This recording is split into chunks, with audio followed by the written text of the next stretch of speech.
Allez, il est l'heure, on va démarrer à l'heure pour respecter les personnes qui sont présentes. Mesdames, Messieurs, chers conseillers et quelques membres du public, bonsoir. Le quorum étant atteint, la séance est donc ouverte. Avant de désigner le secrétaire de séance, est-ce qu'il y a des pouvoirs, en sachant que j'en ai quelques-uns ici? C'est exact. Oui, Brigitte Valette donne son pouvoir à Jean-Michel Caron. J'ai Valérie Nectou qui donne son pouvoir à Olivier Perrault. Hélène Partageau qui donne son pouvoir à Sonia Masqueraoui. Et Laurence Batentier qui donne son pouvoir à Christophe Vandel. Bon, on est en hiver, on a quelques malades. Mais ça ira quand même, on a suffisamment de monde. Sandy va arriver un peu en retard. En son absence, ce que je vais vous proposer, Sonia, si tu veux prendre. Ok. Si tu veux prendre. Je pense pas que 60 minutes. Non, c'est pas bien. Si tu veux prendre le secrétariat de séance, Sonia. Voilà, donc je vous propose de désigner Sonia Masqueraoui en tant que secrétaire de séance. Avant d'examiner les différents points qui sont à notre ordre du jour, je vous propose de procéder à l'approbation du procès-verbal de notre séance du 18 décembre dernier. À propos de ce procès-verbal, est-ce qu'il y a des remarques des uns ou des autres?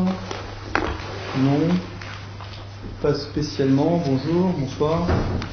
Et bien dans ce cas-là, je vous propose de procéder à cette approbation. Un vote à main levée. Qui est pour? Unanimité, pouvoir inclus. Parfait. Je vais vous faire circuler le procès-verbal en question pour signature.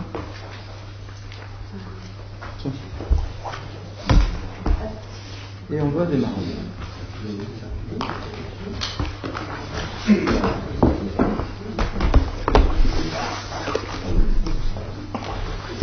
Merci.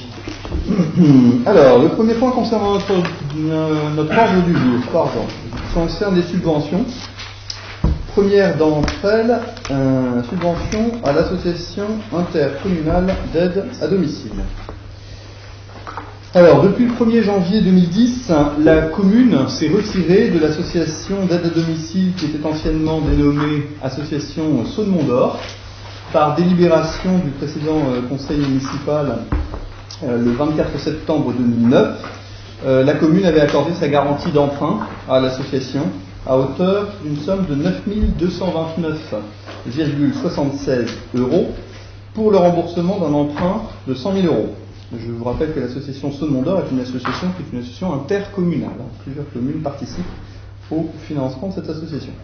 À ce jour, le remboursement de cet emprunt a été effectué au titre des années 2010, 2011 et 2012. Il est demandé au conseil municipal aujourd'hui d'honorer son engagement de l'époque et de verser le solde dû, le solde restant dû pour les années 2013 et 2014. Ce sera le solde final, puisqu'après il n'y a plus de subvention à verser, l'engagement aura été honoré en totalité. En ce qui concerne 2013, la subvention en question est de 1 845,80 €, 2014, 1 845,80 €.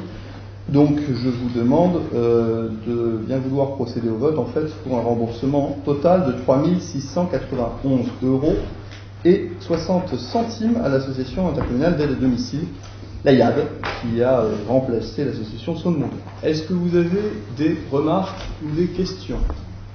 Madame Sultan, on vous écoute. Oui, lorsque j'ai demandé les comptes de l'association concernant les années 2010 à cette année, il se trouve qu'en 2012 et en 2013, nous avons bien versé 1 845 €. Alors que là, vous nous dites qu'en 2013, nous ne l'avons pas fait. Vous l'avez fait au titre de 2012. Ce que j'ai dit, c'est que ça avait été versé au titre des années 2010, 2011 et 2012. Donc probablement en 2013 pour 2012. C'est pour cela que vous n'avez pas de... Alors, alors dans ces cas-là, c'est peut-être précisé, en 2012, effectivement, il y avait la subvention 2011, mais en 2013, il s'agit de la subvention 2013. Donc, effectivement, ça serait à ce moment-là la subvention 2012 qui manquerait et la subvention 2014.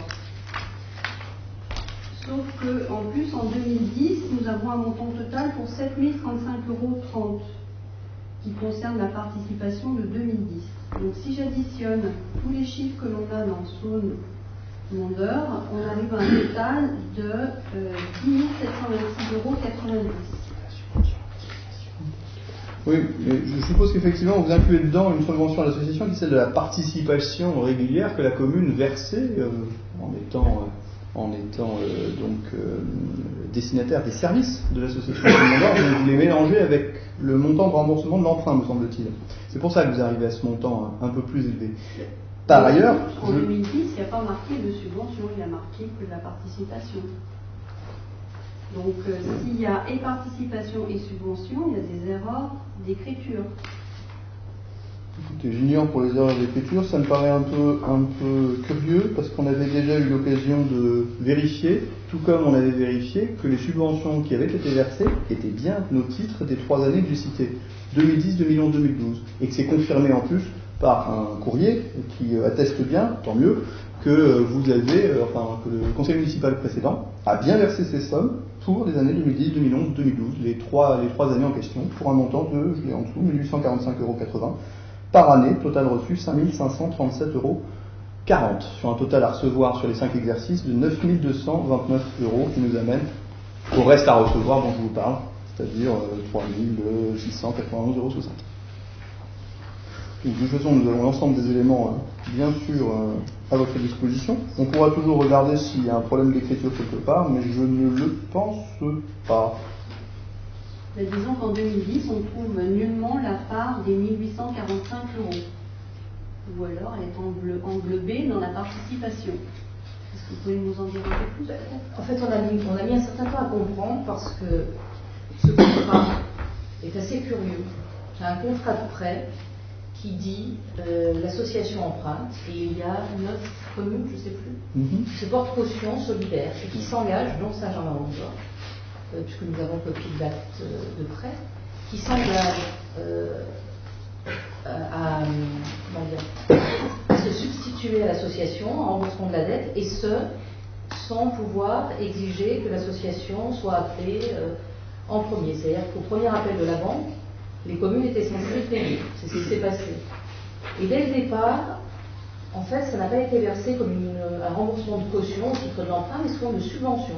C'est assez curieux. Donc, après une interrogation, d'ailleurs, Renaud Georges m'a s'est entretenu au téléphone avec des amis qui ont essayé de comprendre, parce qu'on avait un peu de mal à comprendre.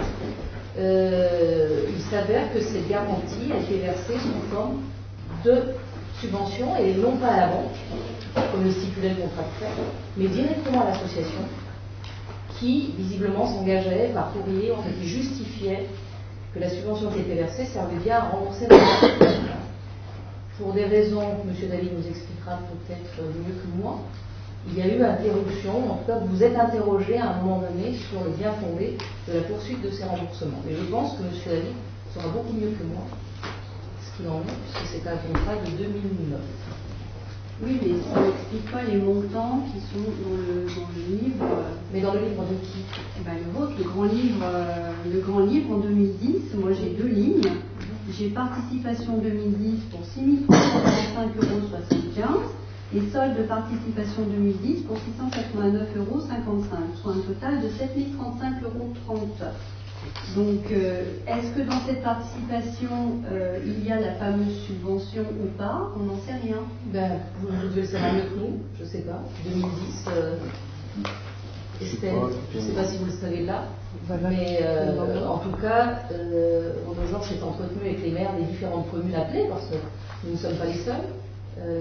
Il y avait, je crois, 9 communes à l'acte, je ne sais plus. Oui, et donc ces sommes étaient bien dues encore pour solder ces affaires. Voilà.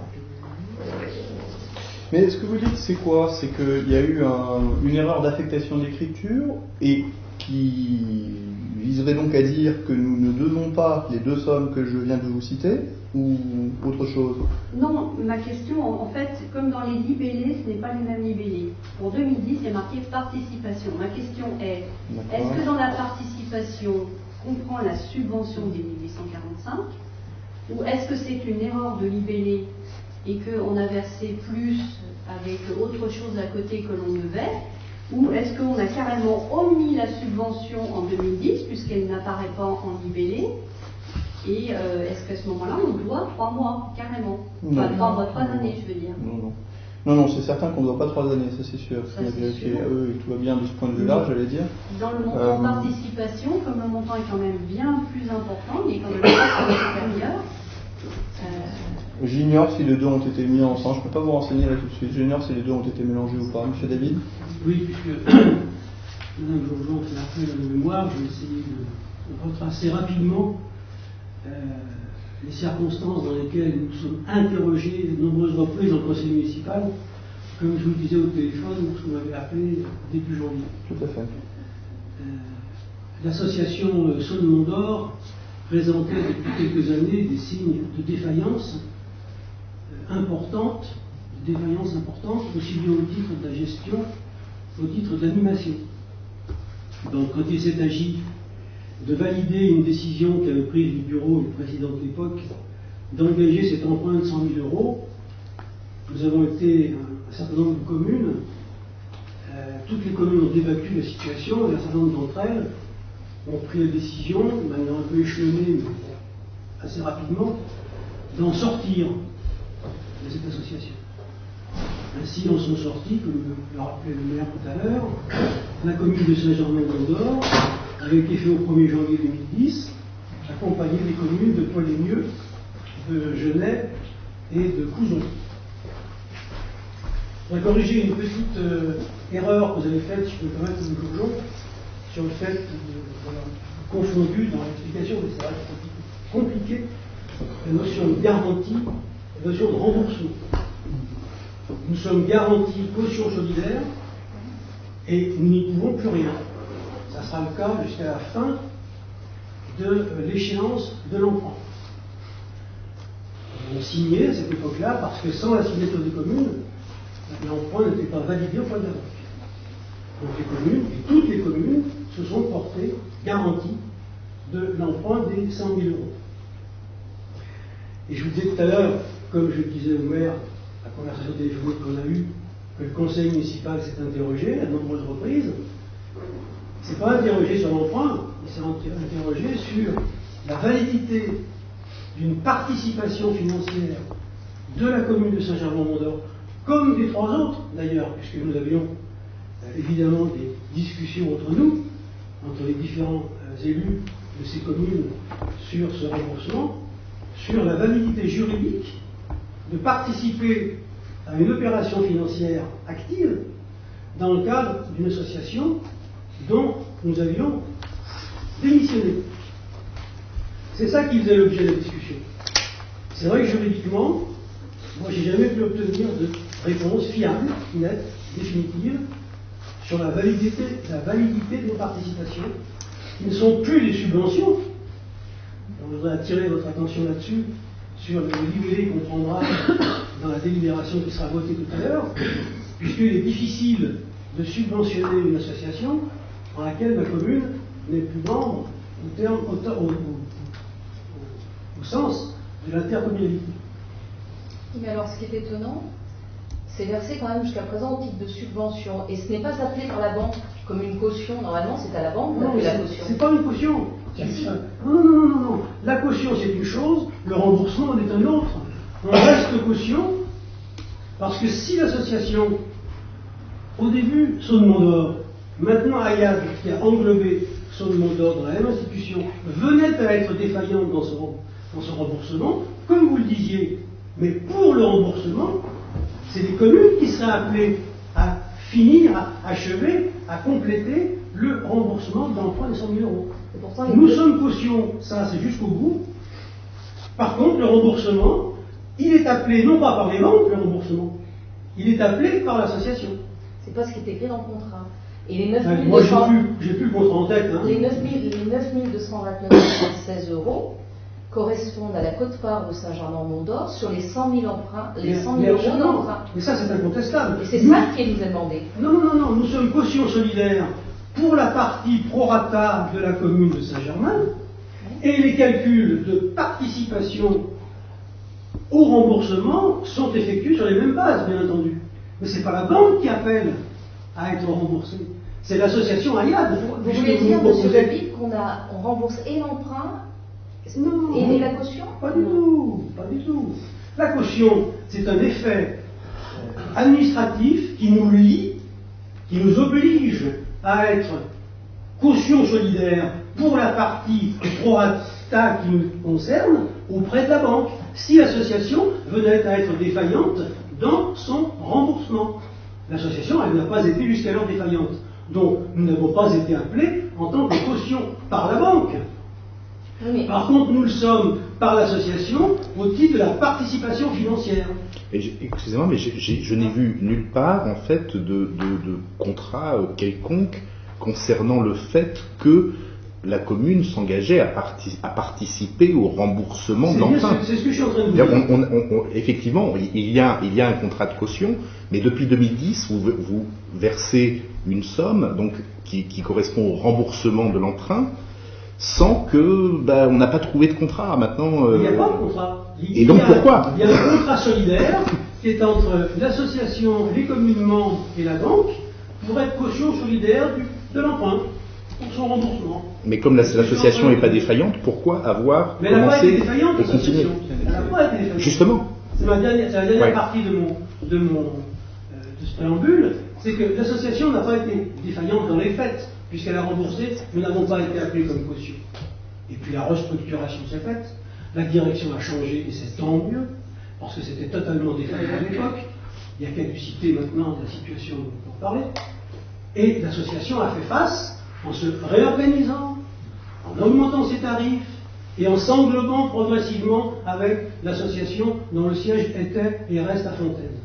Bien, ça, c'est au plan des responsabilités et de l'engagement pécuniaire. C'est une chose. Mais ça n'annule pas, et c'est parallèle sans être concomitant, avec l'engagement de caution solidaire dont nous avons été signataires et qui nous engage jusqu'à la fin, mais comme garantie, pas comme remboursement auprès de la banque. Est-ce que j'ai été clair sur la... J'avoue que j'ai du mal à comprendre, parce que... En l'occurrence, ce que vous êtes en train de dire, c'est que l'appel de l'association à verser ce montant, pour l'appel subvention participation comme on veut, c'est que l'association est en mesure de payer son emprunt, mais elle demande à la commune de le payer. Voilà, de participer, comme elle le demande à l'ensemble des communes qui ont été concernées au départ par cet emprunt-là. Alors que si la caution avait à être appelée directement, elle serait appelée directement par la banque. On est en train de confondre caution et remboursement. Oui. La caution n'est pas c'est que dans les éléments qu'on a trouvé dans le dossier, et c'était pas simple, c'est pour ça qu'on vous appelé d'ailleurs, parce qu'on ne comprenait pas pourquoi on était appelé par l'association et non par la banque. Mais pas parce que la banque n'a qu'un partenaire, l'association qui a englobé celle qui avait contracté l'emprunt. L'association Saône-Mont-d'Or ayant été englobée par la YAD, elle en a repris l'actif et le passif. Oui, c'est classique. C'est normal. Donc la YAD a repris à son compte l'engagement qu'elle avait, dans la forme d'un contrat, bien entendu, entre la banque en question et elle qui avait repris les engagements de l'association qu'elle a englobée. Il n'empêche que nous, communes, qui n'étions que membres, avec tout ce que cela comporte comme engagement, en même temps comme différence de l'association Saône-Mont-d'Or, sommes restés caution solidaire. C'est-à-dire Neuville, Furieux, Genève, Montanet, etc. Et donc pour 2010, 2011 et 2012, vous avez eu des demandes de subvention de la part d'AIAD demande de participation, demande de subvention. Donc vous avez payé en 2010, 2011, 2012 une subvention, bien qu'étant déjà à l'époque retirée de l'association. On va terminer cette affaire, on va continuer. À quel titre on l'a fait, c'est par ça que je voulais dire. Nous avions, puisqu'il s'agissait de 4 communes qui en étaient sorties trouver un mode d'action, enfin une position commune, en disant chacun décidera dans son conseil municipal ce qu'il fera. Telle commune a décidé telle autre a décidé de faire autrement, bref. Mais en tout cas, nous ici, on avait décidé de ne rien effectuer comme paiement sans la production d'un document comptable, évidemment annuel, on appelle le bilan, qui nous permettait de savoir dans quelle situation était l'association et qui nous permettait d'avoir un jugement, un élément de jugement sur l'importance ou le caractère décisif de cette participation financière. Voilà la clé qu'on avait mis au niveau des conseillers, dont beaucoup étaient opposés à toute continuation de participation, puisque pour eux, il n'y avait plus d'adhésion, donc il n'y avait plus de raison de participer. Voilà l'objet des discussions qu'on avait au sein de ce conseil. Avec pour information 2 personnes qui étaient contre et 2 abstentions à l'époque, donc c'était pas quand même non plus tout le monde qui était contre, loin de là. Vous savez bien que les votes ne reflètent pas forcément les discussions préalables. J'imagine bien, Alors, c'est pour ça qu'on débat. Ça sent le vécu. En l'occurrence, petite nuance quand même à apporter, sur 2013, l'association était l'IAD était encore déficitaire, ils ont fait un résultat négatif. Et sur le prévisionnel 2014, l'ensemble des subventions, participations qui sont versées par différentes communes au titre de remboursement de cet emprunt sont indispensables à son équilibre. Voilà. Donc s'il s'agit de dire l'IAD, maintenant ça va beaucoup mieux, peut-être qu'en termes d'organisation, de mode de fonctionnement, les choses vont mieux. En termes de résultats, ça ne se reflète pas encore. Voilà. Pour votre information. Pour le reste, nous on a eu des débats évidemment. Vous l'imaginez en bureau sur le versement de ce solde. Mais d'une part, la commune s'est engagée à l'époque, et nous assumons les engagements passés, me semble-t-il. D'autre part, j'ai eu quelques conversations avec Fontaine-sur-Saône, Thierry Pouzol, avec Couzon, je crois que c'est Couzon-Mondor qui est également dans la même situation que nous, et qui, eux, n'avaient pas encore commencé d'ailleurs à payer, ni sur 2011, ni 2012, ni 2010. Etc., et qui est en train de valider le fait qu'ils vont probablement financer ça, parce que si on ne le fait pas, on met les communes qui sont restantes, qui étaient nos communes alliées à l'époque, lorsque nous étions tous dans cette association, dans une situation un petit peu difficile, parce que de toute façon il va bien falloir rembourser. Voilà. Donc juridiquement, compliqué, une affaire compliquée, on a décidé, nous, de proposer au vote le versement du solde pour qu'on n'en parle plus. Oui, je voudrais, si vous permettez, apporter quand même une petite précision sur l'origine des choses. Ouais. Il y avait l'aspect, c'est vrai, difficultés juridiques, administratives dans cette situation de sortie de l'association. Il y avait aussi, chez les conseillers municipaux de l'époque, et j'en faisais partie, le constat d'une gestion non seulement déplorable, mais fortement critiquable, avec des indemnités à l'époque qui avaient entraîné des situations financières qui se retrouve maintenant dans ce que vous dites, puisqu'il semblerait que la IAD, qui a repris l'actif, a aussi repris le passif n'est pas triste. Donc effectivement, il y a des raisons multiples et variées pour que notre vigilance soit teintée de scepticisme. Voilà, j'en dirai pas plus.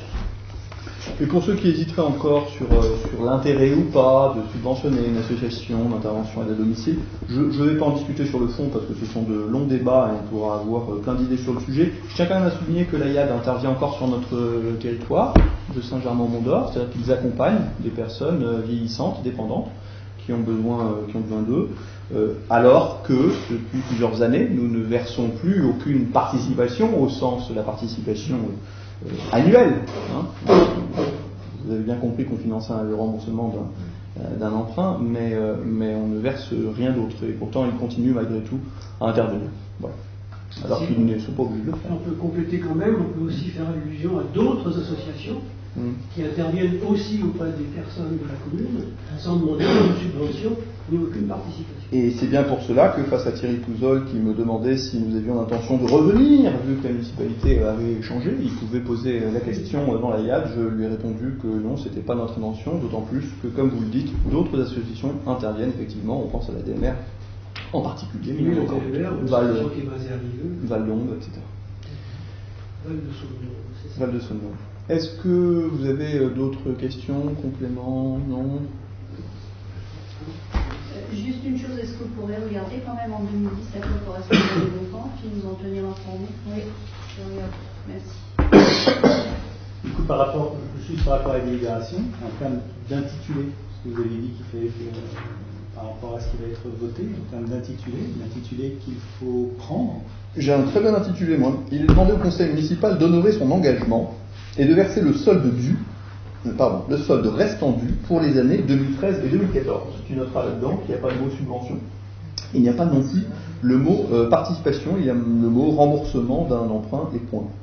Pour le reste, je pense que ce sont des problématiques d'affectation comptable. Mais du coup, c'est pas du remboursement de l'emprunt, c'est de la subvention. Dans les faits, ce serait plutôt de la subvention. C'est de la subvention, et d'ailleurs c'est comme ça que ça a été. Voilà.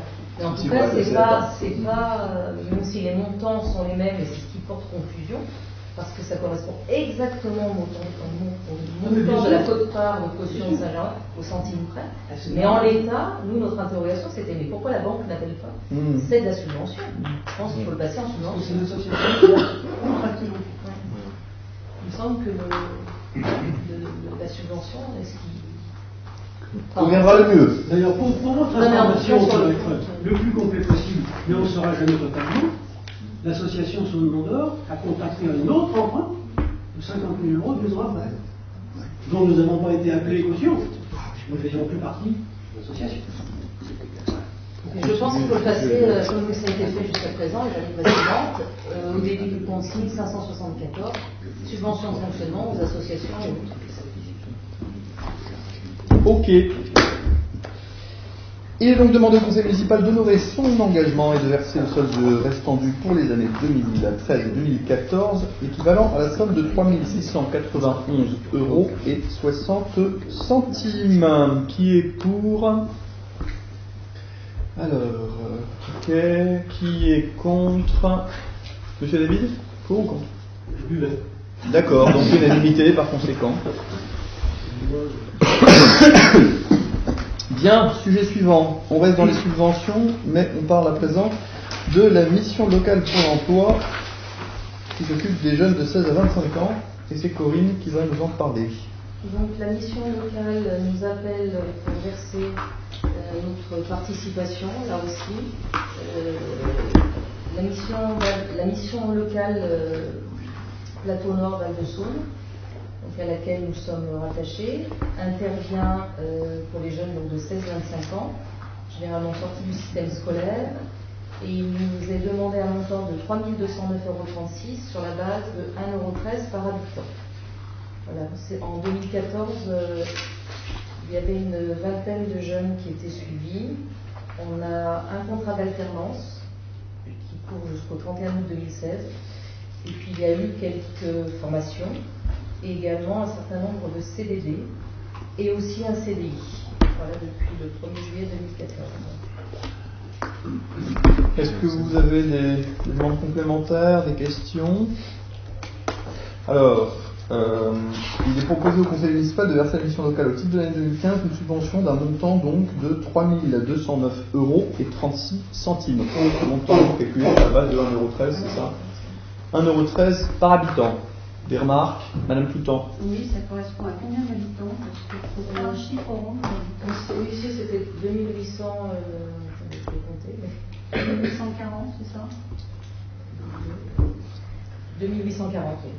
Parce que, enfin, si je fais la multiplication. Oui, il y a des centimes, il y a des virgules derrière. On est d'accord. C'est un peu étonnant. Il y a 7 centimes de plus. C'est les frais de dossier. Oui, je sais pas, ils ont fait un arrondir de curieux, mais. D'accord.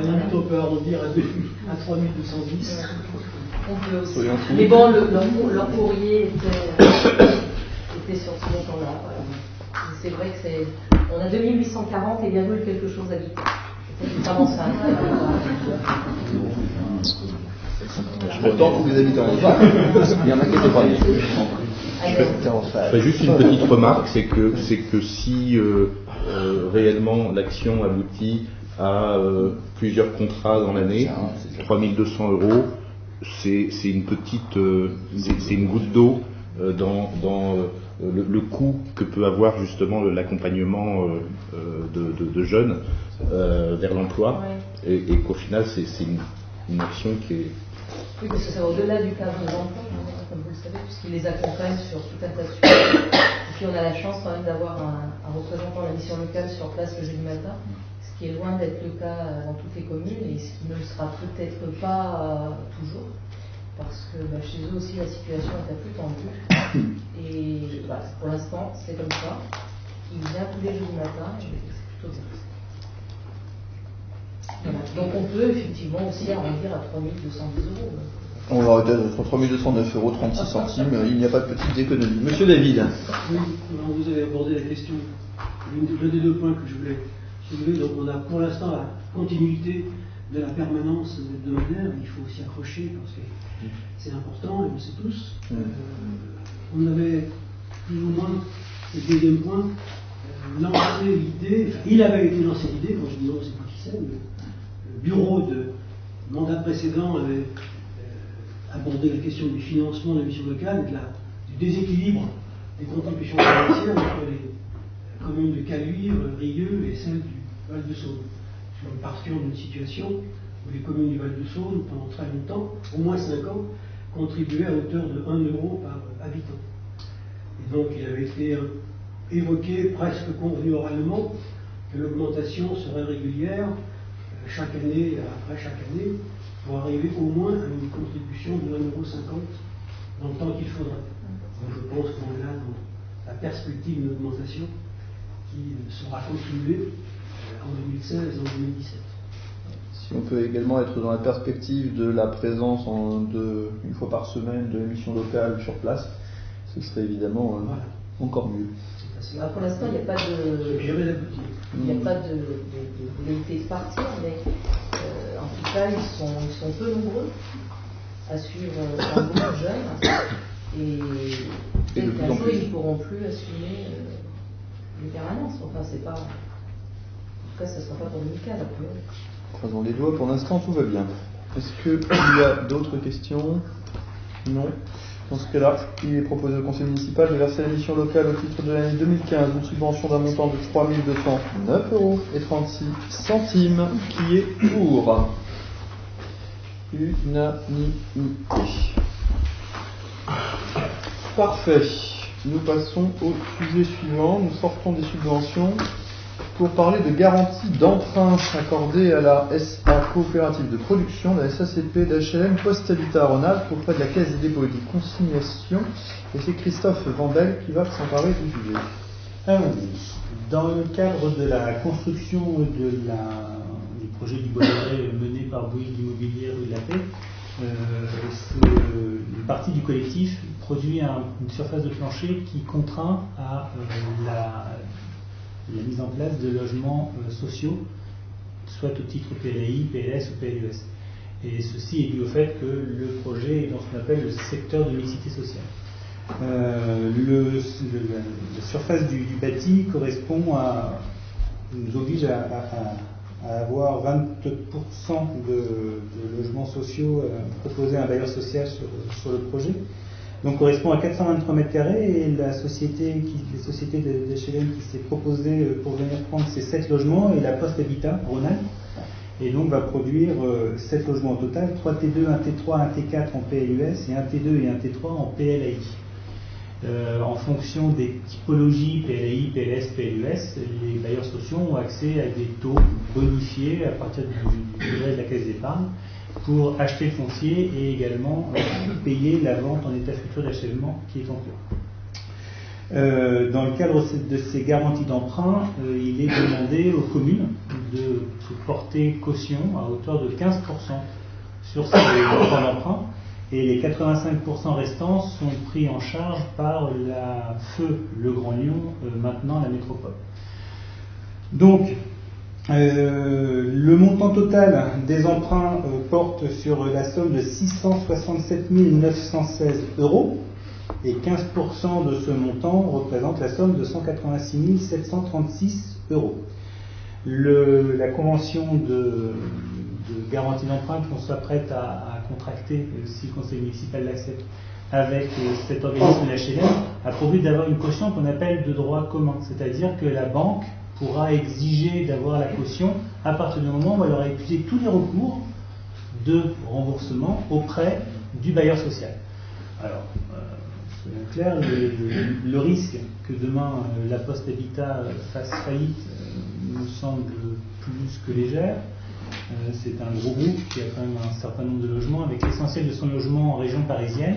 Et comme le groupe La Poste est amené à développer de l'activité dans le périmètre de Rhône-Alpes, en particulier sur Lyon, ils sont intéressés à chercher du logement social à peu près de partout pour leurs agents, puisque la règle du tiers va être de nouveau respectée pour l'affectation de ces logements.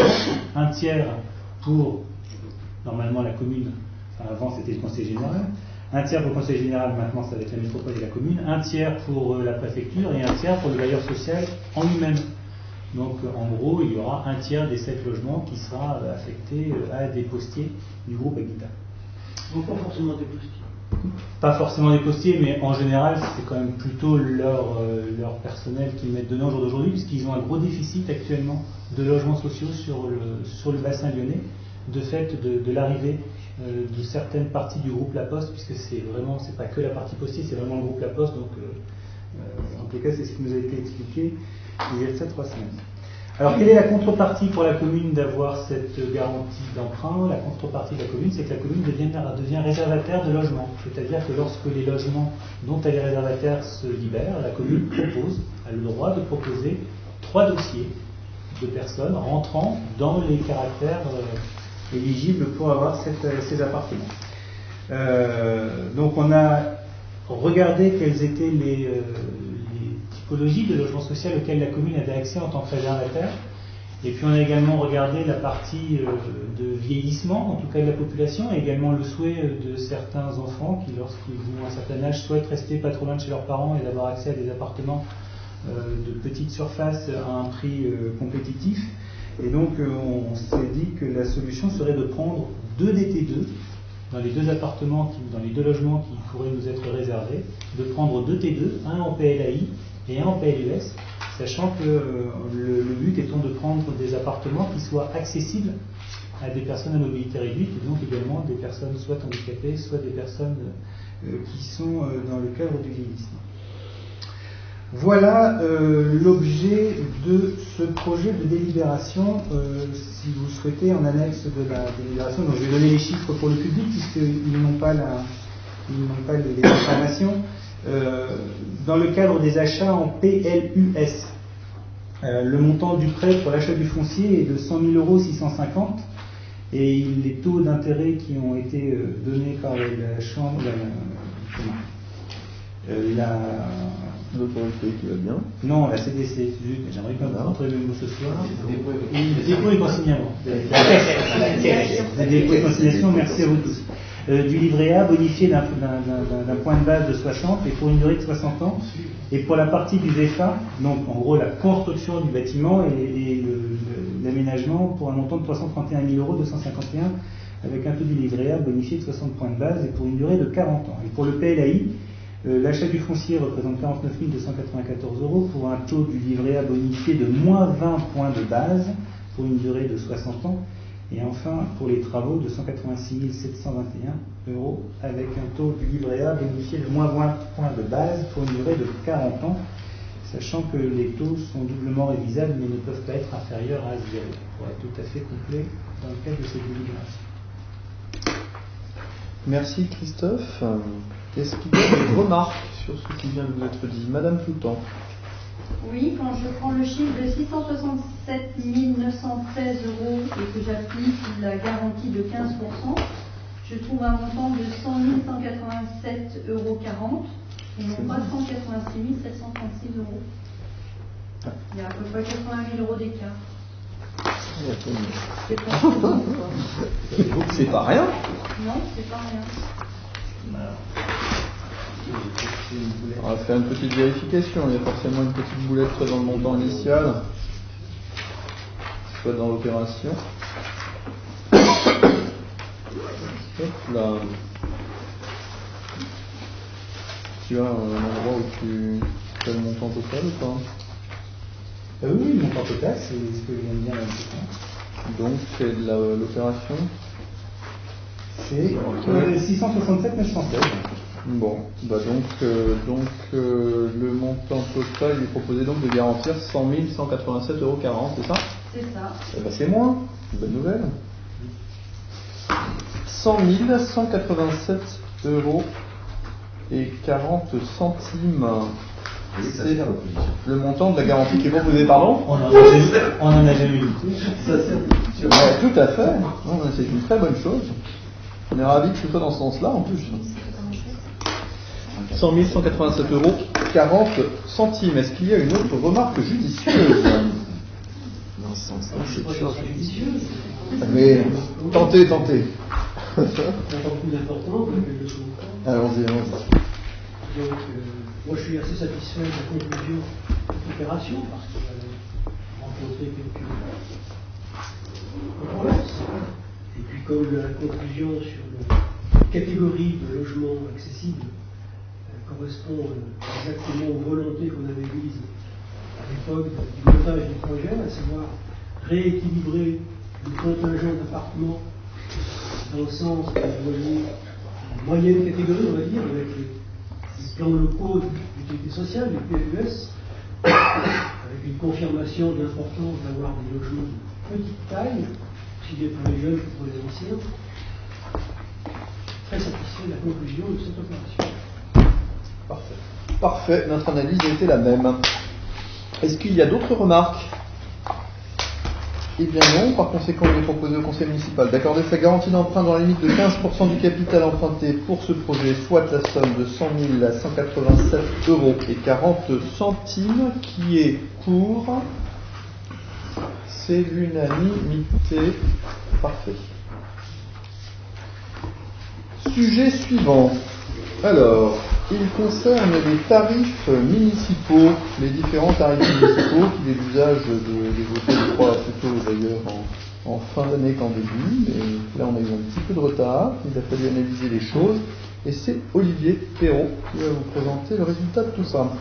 Oui, alors déjà je vous propose de séparer en trois morceaux le tarif des salles municipales, suivi du tarif des photocopies, et ensuite les divers tarifs.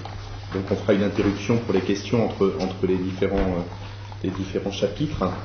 Donc on a revu un petit peu les tarifs des salles municipales de manière à essayer d'avoir d'une part des tarifs un peu ronds et des tarifs qui correspondent un peu à ce qui se fait dans la zone géographique. On a regardé les tarifs des salles un petit peu partout dans le Rhône, à Neuville, à Grigny, j'ai tout un tas de tarifs divers. Alors il n'y a pas de règle vraiment dans j'ai des tarifs à Irigny où ils nous louent des salles à 6 000 € la soirée et des tarifs ailleurs où c'est gratuit. Bon.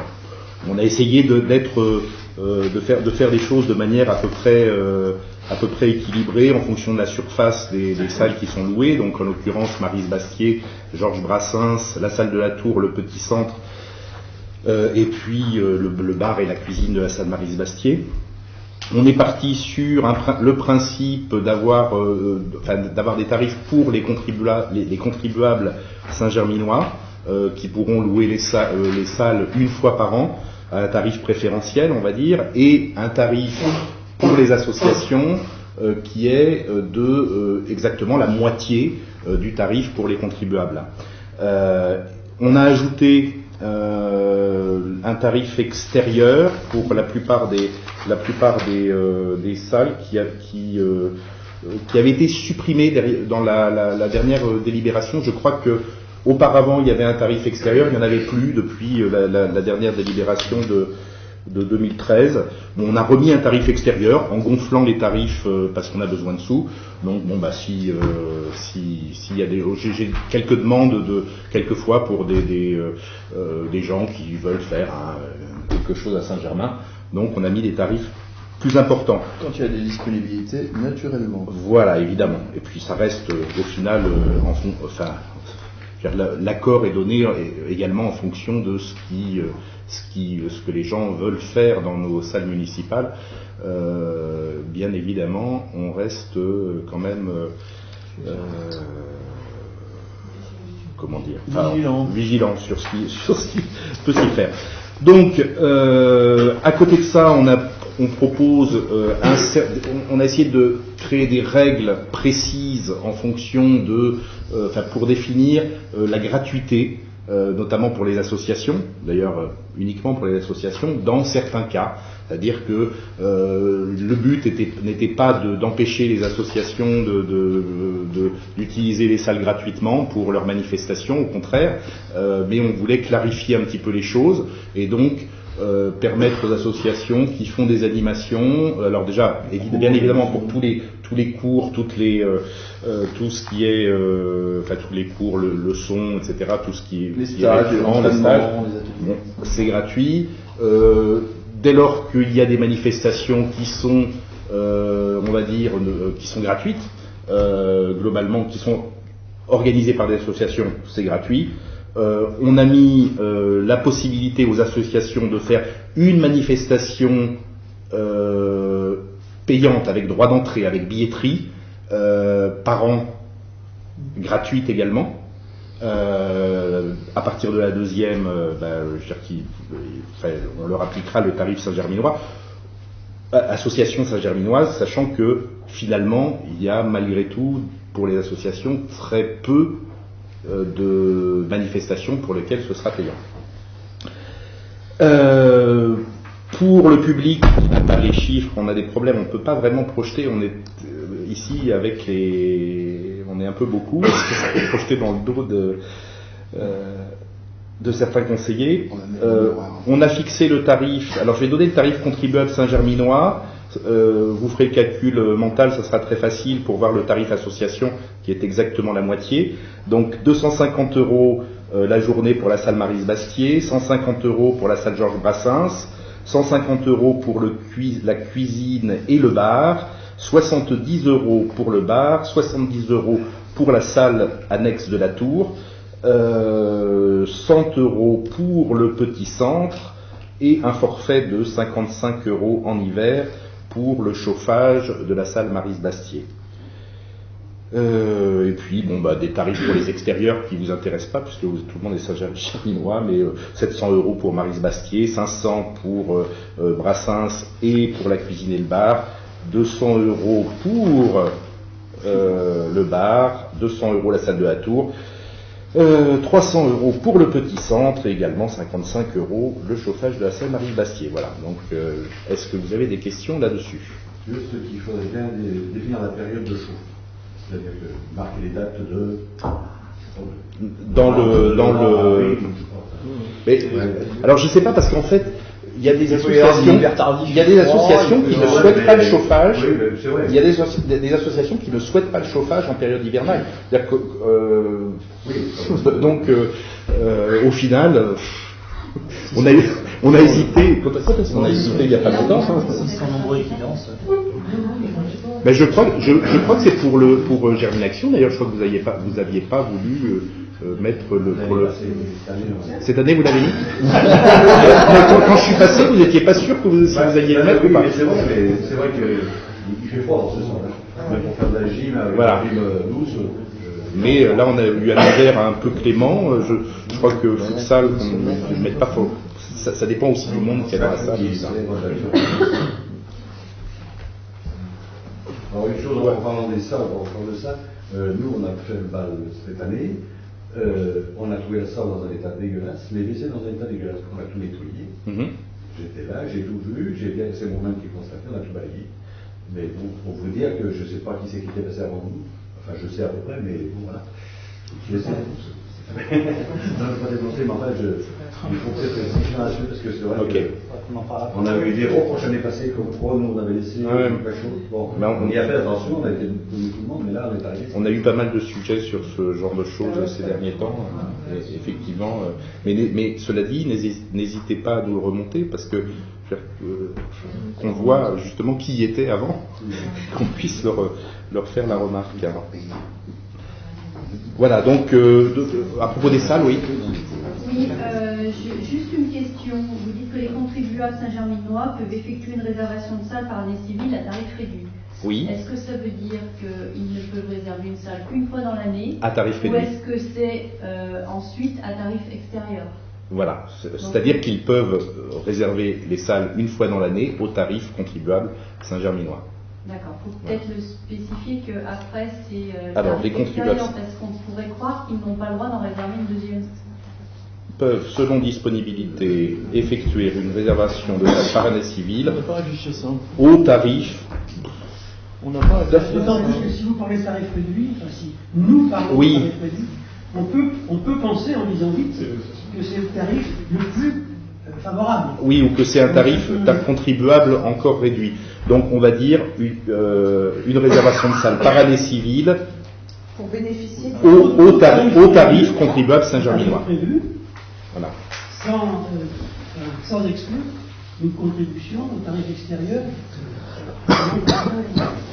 Voilà. Mais sur la question on de n'avait l'extérieur, pas évoqué le fait que c'était par famille, parce que contribuable, parce que Par foyer. Alors, Par ça, foyer. c'est une chose Par auquel foyer. Par foyer. Voilà, c'est une chose auquel on s'est beaucoup heurté, nous. C'est qu'effectivement, on ne sait pas forcément que M. Tartampion vit avec Madame Voilà. Machin. Oui. Et donc, ils peuvent réserver 2 fois la salle. Donc, la seule chose à faire, c'est demander l'adresse. Mais bon, s'il habite un immeuble, on n'en sait pas plus. Hein.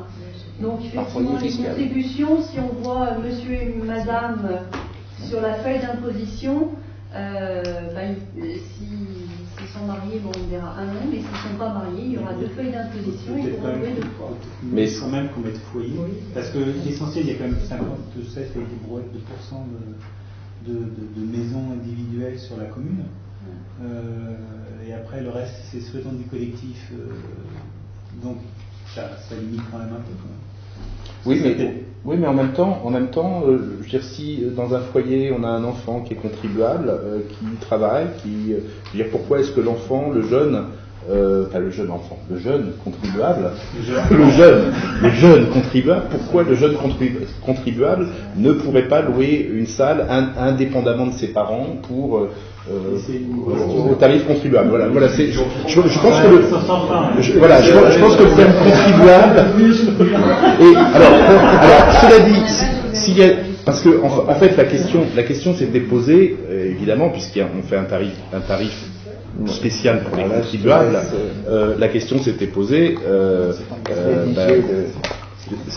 Il pourrait y avoir de la sous-location, et donc c'est pour ça qu'on a mis un tarif aussi extérieur élevé. Un contribuable Saint-Germinois peut louer effectivement plusieurs fois, mais la seconde ce sera au tarif extérieur. Bon, on va peut-être conclure. Foyer ou pas? Par foyer? Par foyer fiscal. Par foyer fiscal? Parce que si le jeune est contribuable, Oui, alors mais par pas dans le foyer foyer de ses fiscal. parents, il ne sera pas du foyer fiscal. Oui, tout à fait. Il aura son propre foyer fiscal. Voilà, s'il est sur la feuille d'impôt de ses parents, il ne peut pas. S'il est indépendant, voilà. Par foyer fiscal, c'est. Est-ce que c'est déjà arrivé que dans une même famille, il y ait plusieurs membres travaillent? Oui, plusieurs membres de Pas plusieurs. Oui. Ça arrive. Bien. Donc, Cécile. Ça, sur le principe des extérieurs, puisque vous avez fait allusion à des débats des années antérieures, il y a une difficulté qu'il faut prévoir, c'est que souvent les extérieurs sont soumis à une concurrence compliquée, vous trouvez, et on a des demandes qui sont très anticipées. Le problème, c'est quand on est engagé, si une association saint-germinoise contribuable saint-germinoise, et c'est plus le cas pour une association qui peut être en défaut, en difficulté pour s'organiser, il y a une question de délai. Alors vous avez vu que justement on a mis un paragraphe justement à ce propos sur les conditions spéciales de location des salles municipales où grosso modo on réserve la location des salles municipales aux associations jusqu'au 30 juin je crois ou 31 voilà, jusqu'au 30 juin en fait. C'est-à-dire le 30 juin pour la saison suivante, le 30 juin 2015 jusqu'au 30 juin 2015, seules les associations saint-germinoises peuvent réserver des salles pour la période qui ira du 1er septembre au 1er septembre de l'année suivante. C'est-à-dire que à partir du 1er juillet, là on ouvre la location éventuellement aux extérieurs et donc logiquement les associations. C'est écrit dans le c'est marqué dans la conditions page, spéciales normalement. Voilà. Dans les conditions spéciales de location de salles municipales. Sur ce paragraphe, c'est ce Voilà, que... c'est-à-dire que jusqu'au 30 juin, les associations peuvent faire leur shopping, elles ne sont pas en concurrence. Jusqu'au 31 mai, tu as dit. Oui, mais en fait, jusqu'au 30 juin. voilà. Après, il y a la période entre le 1er juin et le 30 juin où on fait les négociations entre les associations, les arbitrages pour quand voilà. Et à partir du 1er juillet, on ouvre toutes les réservations des associations sont validées et après on ouvre et là c'est au fur et à mesure de la demande, je dirais. Donc, voilà. Il y a quand même une correction à apporter. Donc, sur la phrase, les contribuables saint-germinois peuvent, selon disponibilité, effectuer une réservation de salle par année civile et par foyer fiscal au tarif contribuable saint-germinois. Dans la place 2, à tarif réduit. Donc, effectuer une réservation de salle par année civile et par foyer fiscal au tarif contribuable saint-germinois. D'autres remarques ou on peut passer au tarif suivant? Alors, concernant les photocopies, alors on a fait un peu un audit du prix des photocopies réelles, des duplicopies réelles à la mairie. Donc, grosso modo, le tarif qui est proposé association correspond au coût réel des photocopies. C'est-à-dire que on est réellement au tarif prix coûtant. Prix de revient. Voilà, prix de revient. Et derrière, on a un tarif qui est pour les individuels, je dirais, qui est un petit peu plus élevé parce que on considère que les associations qui ont chacune donc un code sur la photocopieuse, c'est un peu du libre service.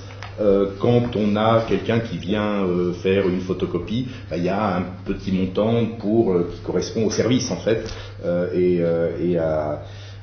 au dérangement du personnel municipal pour accompagner, montrer comment ça marche, etc., etc. Et donc on a revu un petit peu tout ça, mais vraiment au centime près, je dirais, de manière à ce que ce soit. Alors il y a certains. Globalement, les tarifs sont en baisse, mais il y en a certains qui sont en hausse. Parce qu'il y avait, dans les précédents tarifs, certains tarifs, notamment sur les photocopies de couleur, A3, recto verso, des choses comme ça, où on perdait de l'argent. Et donc on a réharmonisé tout ça. Donc les tarifs, je vais dire juste les tarifs des associations, ou tous. Bon, pardon. Tous. Bon, alors donc pour les A4. Tous pour les A4. Sachant que le A3, grosso modo, est le double du A4. Donc les tarifs en noir, alors noir recto 0,13, recto verso 0,25, 0,35, 0,45 pour en dehors des associations. Les photocopies couleur pour les associations sont à 0,20 recto, 0,39 recto verso. Pour les extérieurs 0,40, 0,60. Donc on a ensuite, on a un tarif ensuite qui est papier non fourni par la commune pour les associations. On a enlevé 1 centime à tous ces tarifs-là pour payer la feuille de papier. Et puis après on a donc les tarifs à 3, 0,26 pour les associations pour un noir recto, 0,50 pour un noir recto verso, 0,40 pour un couleur recto et 0,78 pour un A3 couleur recto verso. À côté de ça, on a défini que certaines associations avaient, qui nous semblait judicieux, que certaines associations bénéficient d'un quota de photocopies gratuites, en l'occurrence le sous des écoles et les associations de parents d'élèves à qui l'on propose de faire bénéficier de 600 copies A4 couleur ou 300 copies A3 et 2000 copies A4 noires ou 1000 copies A3, papier fourni ou non, pour chaque année. Donc, ce qui permet aux associations d'avoir un petit, ces associations de pouvoir préparer les tracts en début d'année, des choses comme ça. Et bien entendu également pour tout ce qui est manifestation, délégation par la municipalité pour une manifestation ou pour un événement particulier. Donc on ne fera pas bien évidemment payer les associations qui organiseront ces événements. Je crois que c'est tout. Est-ce qu'il y a des questions là-dessus ? Oui, je regrette en fait que même si les tarifs qui sont mis aux associations sont le prix coûtant, augmentent fortement, alors que pour les autres, le prix diminue. C'est pas tout à fait. Ça dépend des. En fait, ça dépend des. Oui, je vous en prie. En fait, oui, j'ai ciblé les tarifs qui ont augmenté pour les associations. Oui. Il y a noir recto verso, il y a couleur recto verso. En A4, en A3, il y a les 4 possibilités, et ensuite pour le papier non fourni, il y a noir recto verso et couleur recto en A4 et en A3 pareil. Donc ça fait quand même pas mal de possibilités d'augmentation pour une association, et comme on baisse les autres, moi ce que je voulais vous proposer, c'est qu'à hauteur on garde par exemple le prix de l'association si le tarif pour les autres diminue autant de ce que ça augmente pour les associations. Parce que je me suis fait comprendre. Par exemple, si je prends pour les A4, le noir recto verso association, il y a une augmentation de 6 centimes. Et en fait, pour les autres, vous réduisez de 6 centimes. Je trouve que c'est un petit peu dommage d'augmenter pour les associations et de réduire pour les autres. Si vraiment vous vouliez essayer de lisser le prix pour les associations au coût réel, on pourrait peut-être au moins faire cette année moitié-moitié, c'est-à-dire qu'on n'en demande que de 3 centimes et les autres on les baisse que de 3 centimes. Ça compense le tarif et puis ça permet d'être un peu moins difficile pour les associations. Et ça concerne quand même au total 4, 5, 6, 7, 8, 9, 10 tarifs pour les associations, sur lequel on pourrait lisser un petit peu par rapport. Malgré tout, il y a quand même une baisse pour les associations sur le plus courant qui est le A4 classique. Une baisse de 1 centime, certes, mais il y a une baisse. Oui. Je ne sais pas, on a essayé d'être logique dans la démarche. Le principe est pas forcément de faire concurrence non plus au secteur privé. Dans le secteur privé, on est moins cher que ça en photocopie. Hein. Les associations qui veulent faire des photocopies à l'extérieur. On a intérêt à passer par Neuville que par nous. Voilà, tout à fait. C'est pas c'est une proposition qu'on fait, mais en même temps, il n'y a pas. Non, on sait calquer sur le coût de revient, tout simplement. C'est-à-dire qu'à chaque fois qu'une association fait une photocopie, ça coûte pas à la commune, elle n'empoche rien non plus. Si on commençait à baisser, ce serait de la subvention, hein, c'est à ça que ça ressemble. Et en plus, on commencera à faire concurrence avec des gens qui travaillent. Qui sont à Neuville, qui fournissent des photocopies à prix un peu inférieur au prix que vous voyez affiché là. Donc se mettre à faire un peu de concurrence à des entreprises, alors que tout un chacun, et les associations le savent, peuvent aller là-bas pour faire leur photocopie, ça nous paraît un peu délicat. Et puis par ailleurs, faire payer aux Saint-Germinois le fait que les associations viennent faire leur photocopie ici, plutôt que d'aller à Neuville, là aussi, c'est un peu... voilà. Il y a certains qui vont dans le sens de la justice. On ne fait pas vraiment payer parce qu'au Saint-Germinois, vous faites quand même, entre guillemets, une sacrée baisse de tarifs. Mais c'est une sacrée baisse qui reste malgré tout plus élevée, je le répète, que une photocopie à Neuville. Donc, bon. Et je prends le cas du A3. Peut-être les tarifs étaient trop avant. Association, vous augmentez de 5 centimes, alors que pour les autres, vous baissez de 11 centimes. Et si je prends la ligne en dessous, pour les associations, vous augmentez 33 centimes et pour les autres, vous baissez de 1,01 €. Oui, bon, on ne sait pas du tout, on n'a même pas regardé les tarifs précédents. Si. Oui, enfin, on les a regardés comme ça, mais on s'est non, quand on a fait les tarifs, on s'est surtout axé sur le prix de revient. Alors après sur les... Voilà, donc pour les associations, on fait du prix coûtant.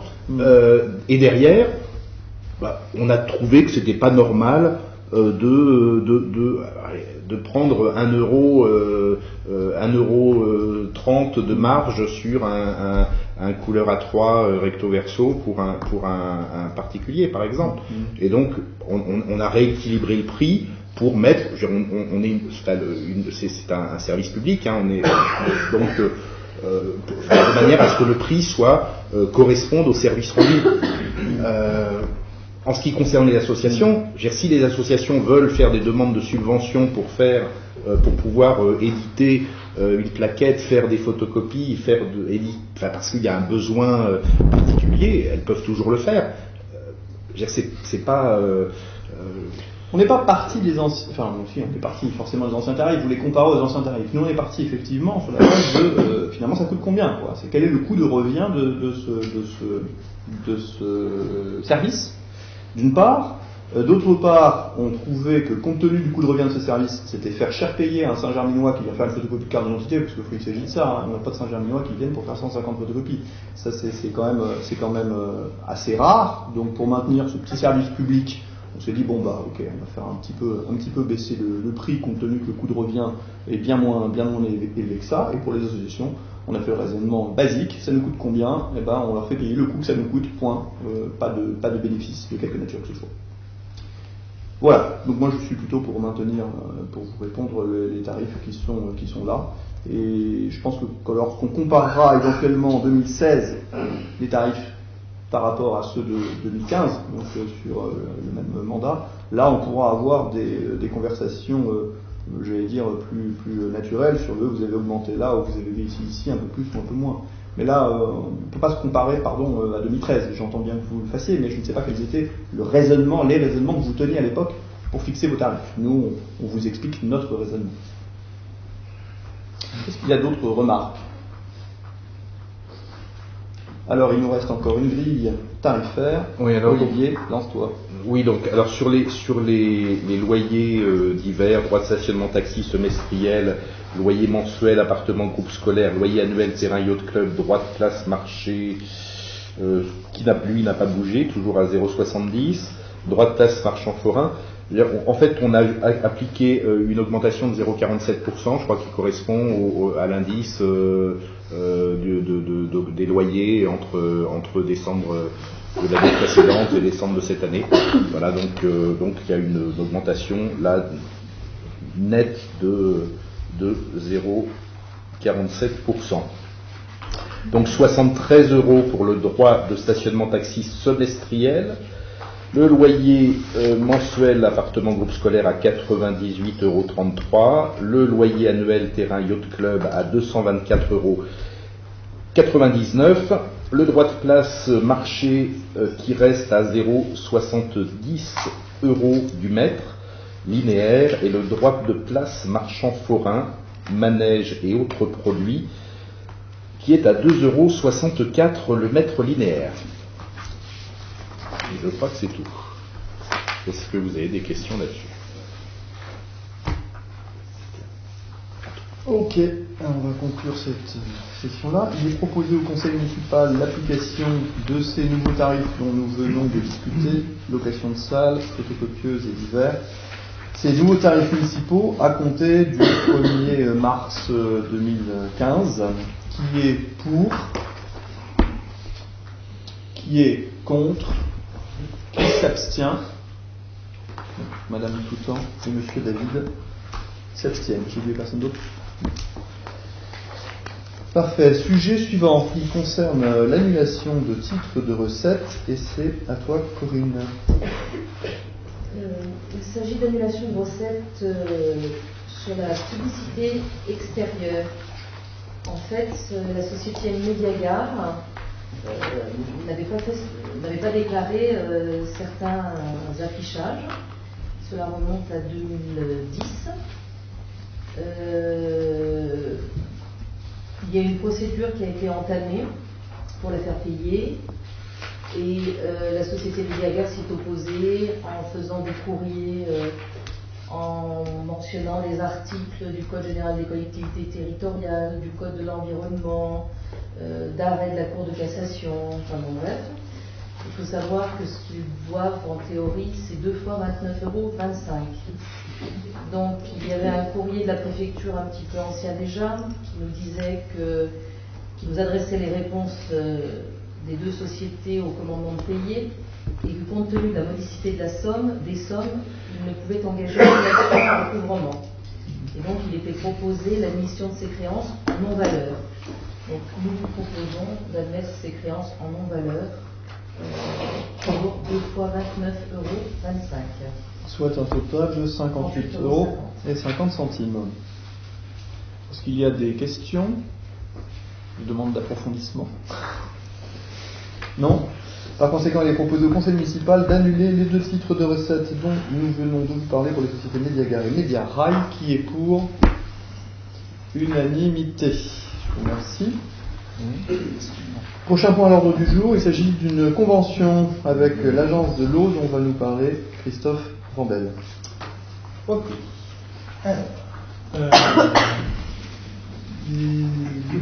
dans les mandats précédents avait été initié. Ouais, c'est sympa de rigoler. Hein?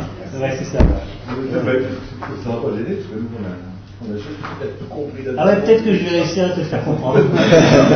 Alors, je vais essayer. Hein? Donc vous m'en voudrez pas si vous ne comprenez pas, c'est normal parce que même d'autres personnes qui l'entendent depuis un certain nombre d'années n'ont pas encore tout compris. Donc j'y vais. Dans le cadre des projets qui avaient été menés par l'équipe précédente, il y avait un projet d'adduction d'eau en Afrique. Plusieurs projets d'adduction d'eau en Afrique, dont un au Cameroun pour une commune qui est la commune de Baham, et sur 2 villages qui sont des villages de Djengue et Tchénié. Vous m'excuserez pour l'accent. Pour réaliser cette étude, pour réaliser ces travaux d'adduction d'eau, ça se passe dans le cadre de la convention de la collaboration décentralisée. Et donc pour réaliser ces travaux, il était prévu initialement un financement du ministère des Affaires étrangères, d'une part, et quand cette somme a été débloquée, il s'est avéré que les travaux n'ont pas pu être réalisés en totalité, parce qu'en fait, quand le plan qui était prévu ne fonctionnait pas par rapport aux problématiques de sources, aux problématiques d'alimentation. Donc du coup, il a été demandé à l'agence de l'eau, qui est une agence qui gère la fiscalité et qui gère les projets qui concernent l'eau sur le bassin, donc sur le bassin Rhône, Corse et Méditerranée pour ce qui nous concerne. Et cette agence a la capacité de débloquer une certaine somme de son budget pour faire des opérations de collaboration décentralisée. Donc, une première demande de subvention a été faite à cette agence afin de permettre de faire une vraie étude sur la faisabilité de faire ce projet d'adduction d'eau. Et c'est l'objet de la première convention qui a été signée par l'équipe précédente et qui portait sur un montant de 112 000 € et pour lequel il avait été demandé 80% de subvention de ces études à l'agence de l'eau. Et l'agence de l'eau avait donc signé cette première convention.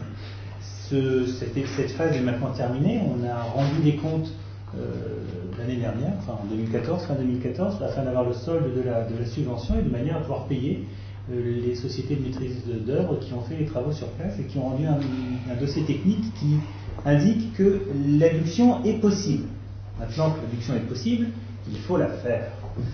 Et donc, c'était l'objet d'une délibération qui avait été prise par le conseil municipal le 17 janvier 2013, par laquelle le conseil municipal de l'époque avait donné l'autorisation à la commune de demander une nouvelle subvention à l'agence de l'eau, cette fois-ci pour couvrir les montants des travaux qui étaient prévus pour un montant de 466 918 € et de demander à la commune, d'autoriser la commune à demander une subvention à hauteur de 50% de ce montant pour donc une valeur de 233 045 €. Nous arrivons donc au moment où il faut réaliser les travaux, sachant que les travaux sont déjà un petit peu commencés sur place, et parce qu'ils ne nous ont pas vraiment attendu, et qu'en revanche, ils ont vraiment besoin d'argent pour le finir. Alors comme tout le monde autour de cette table a le bonheur et le plaisir de pouvoir avoir de l'eau à la sortie de son robinet, il nous paraissait franchement déplacé de ne pas poursuivre le projet qui avait été engagé précédemment, parce qu'il y a des gens effectivement en Afrique qui eux n'ont pas cette eau. Et donc il nous était apparu important de la continuer, de clore ce projet. Maintenant, s'il y a des personnes autour de cette table qui souhaitent s'intéresser à la collaboration décentralisée, il est tout accueilli afin de gérer ce projet. Moi, pour ma part, je le clôt. Et c'est déjà beaucoup d'énergie intellectuelle afin de comprendre effectivement l'intégralité des montages de ces dossiers. C'est qui doit aller l'avoir. Eh ben non, j'y vais pas. Justement parce que non, j'irai pas. Maintenant, s'il y a quelqu'un qui veut y aller, je n'irai pas, c'est sûr. Donc, il est demandé, alors vous avez dans la liste, dans le projet de délibération, l'intégralité des travaux qui sont prévus pour cela. Si vous souhaitez que je vous en fasse lecture, je vous le fais. Mais il y a des poses de canalisation qui ont une certaine longueur, il y a des poses de compteurs, il y a des forages, il y a des réservoirs, il y a de la formation à élus, il y a des campagnes de sensibilisation, etc., etc., etc.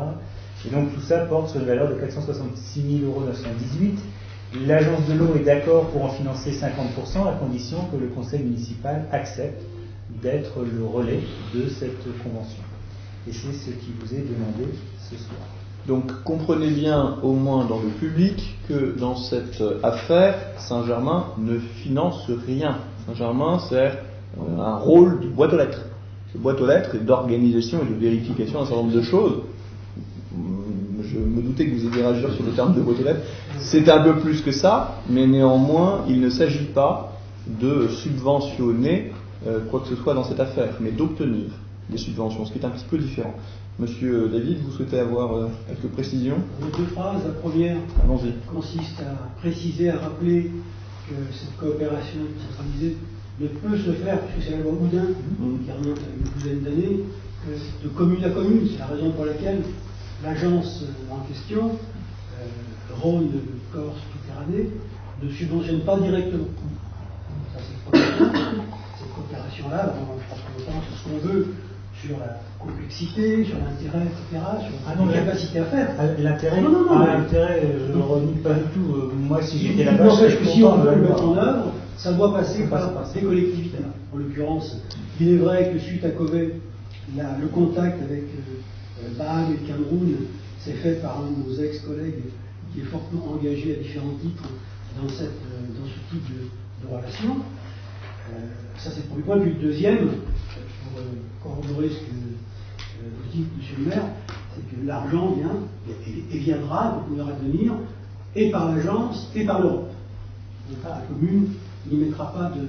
Vous aurez encore un peu de travail. Oui. Pas l'Europe. Pardon. Non, en fait, le complément financier vient d'une acceptation de perte des droits de douane de l'État camerounais. Donc l'Europe, c'est uniquement pour Corée. C'est possible. Corée, j'ai pas encore été dedans. Je vous remercie. Ah d'accord. Alors la complexité n'est pas plus forte, c'est simplement un peu plus, c'est pour ça que je faisais allusion à l'Europe, c'est un peu plus retardé et donc un peu plus complexe qu'il faut relancer, vu que les fonds européens sont débloqués après des démarches longues et contrôlées deux fois, par la France, alors peut-être maintenant par la région, je ne sais pas, parce qu'il y a des questions de déconcentrer et décentraliser les fonds européens. Mais bref, c'est encore des étapes de plus. Laissez-moi le plaisir. Voilà, c'est ça. Donc ça veut dire quand même que l'État camerounais apporte son financement en nous exonérant de droits de douane. Tout à fait. Ce qui est quand même assez fort sur le principe quand même. Mais bon, c'est comme ça que ça se passe. C'est exactement ce qui m'est répondu à chaque fois. C'est une relation Oui, enfin voilà. Avec la vie, c'est pareil. Bon, devant vous, quand même, je veux féliciter Christophe Vambel parce qu'il a mené ce dossier de main de maître et c'était vraiment pas facile d'y mettre les mains dedans quand on n'était pas là au début. Donc bravo Christophe et merci de ce que tu as fait et de ce que tu feras. Par conséquent, si vous n'avez pas d'autres remarques, il est proposé au conseil municipal de donner son accord pour la signature de cette convention qui est pour, et c'est l'unanimité. Parfait. Je vous propose à présent, comme il est de coutume, une interruption de séance afin de donner la parole au public s'il souhaite la prendre. Peu nombreux, mais il fait froid. Merci à vous d'être venus, les uns les autres. Est-ce qu'il y a des questions que vous souhaitez poser? Oui, monsieur. On vous écoute. Je me présente, Gérard Borel. Saint-Germainois depuis 1970. Simplement une question, est-ce que vous avez des informations concernant la fermeture du bureau de poste de Saint-Germain-en-Mont-d'Or? Alors, là, j'aimerais bien que vous m'en apportiez 2 minutes, parce que figurez-vous que j'ai eu ce matin quelqu'un qui m'a demandé un rendez-vous, c'est le directeur territorial de la Poste, et je lui ai accordé ce rendez-vous, que j'aurai avec lui dans, je crois, 1 mois, puisqu'apparemment il a un gros planning, mais j'en sais pas plus que ça. Pourquoi dites-vous ça? Non, c'est une question, c'est pour avoir une information, parce qu'il y a une affichette qui dit que le bureau de poste il est fermé, on ne sait pas jusqu'à quand. Je n'avais pas compris votre question. Je n'avais pas compris votre question, ça c'est autre chose. Là en fait, alors moi j'ai été averti uniquement sur une journée, et donc parce qu'on reçoit des petits mails comme ça. Apparemment, il y a 2 personnes malades. Oui, alors le personnel est en petit nombre et les 2 sont malades. Oui. Et donc ils devaient être malades pendant 2 jours, mais finalement ils ont choisi de fermer la semaine complète. Donc le courrier est malgré tout distribué, mais par contre effectivement, si vous voulez avoir accès au service de poste, c'est plus compliqué. D'accord. Voilà. Recommandé par avoir une information. Pour le reste, néanmoins, je confirme rien que de précisé. je comprends bien. À Neuville, alors que Chasselet c'est quand même plus pratique. Hein. Quand les gens ont besoin d'acheter des timbres ou d'envoyer un mandat. Oui, parce qu'ils ont mis une affichette à Neuville. Oui. Bah, c'est surtout les recommandations. Parce que les courriers recommandés, j'avais moi-même à aller les chercher, et j'ai des affichettes communes. Et c'est qu'en fait, les courriers recommandés, ils sont à Neuville quand Saint-Germain est fermé. C'est surtout pour les courriers recommandés, retirés ou les colis. Alors, ce qui n'enlève rien que ma première réaction, puisque je croyais que vous me disiez, ça y est, le bureau de poste de Saint-Germain, quelque chose qui craint les uns les autres, va fermer. Et moi, j'ai reçu un coup de fil aujourd'hui, justement, de quelqu'un de la Poste qui veut me voir. Donc je me disais, d'où ma réaction, monsieur. D'où ma réaction. J'espère que tout ira bien et qu'il veut me voir pour me connaître. Mais bon, nous verrons. Avez-vous une autre question? Merci, donc c'est provisoire. Fermeture provisoire. Jusqu'à samedi, normalement. Inclus. Donc, voilà. Est-ce qu'il y a d'autres questions? Madame Toutan, on vous écoute. Oui, au niveau de la maison de l'enfance, Ouais. j'ai constaté que les places de parking qui devaient être réalisées n'ont pas été. Donc j'ai vérifié, il y a eu une modification de permis d'afficher le rue de la Comble. Et donc j'ai consulté le permis et je suis étonnée de plusieurs choses. La première, c'est qu'il n'y a pas eu d'affichage sur le lieu pour indiquer qu'il y avait une modification de permis. Je pense que M. Lambert est très au courant des affichages. Bah oui, je vais demander ce qui soit fait, je ne suis pas allé vérifier, mais j'ai demandé ce qui soit fait. Donc, personnellement, je ne l'ai pas vu. J'ai bien regardé attentivement après les travaux, après avoir constaté qu'il y avait bien une modification de permis. Donc l'affichage réglementaire n'est pas fait. Et puis, dans le dossier aussi, j'ai pu constater que les ABF n'avaient pas été sollicités pour le garde-corps. Alors je leur ai demandé. Ils m'ont dit qu'ils ne voulaient pas solliciter.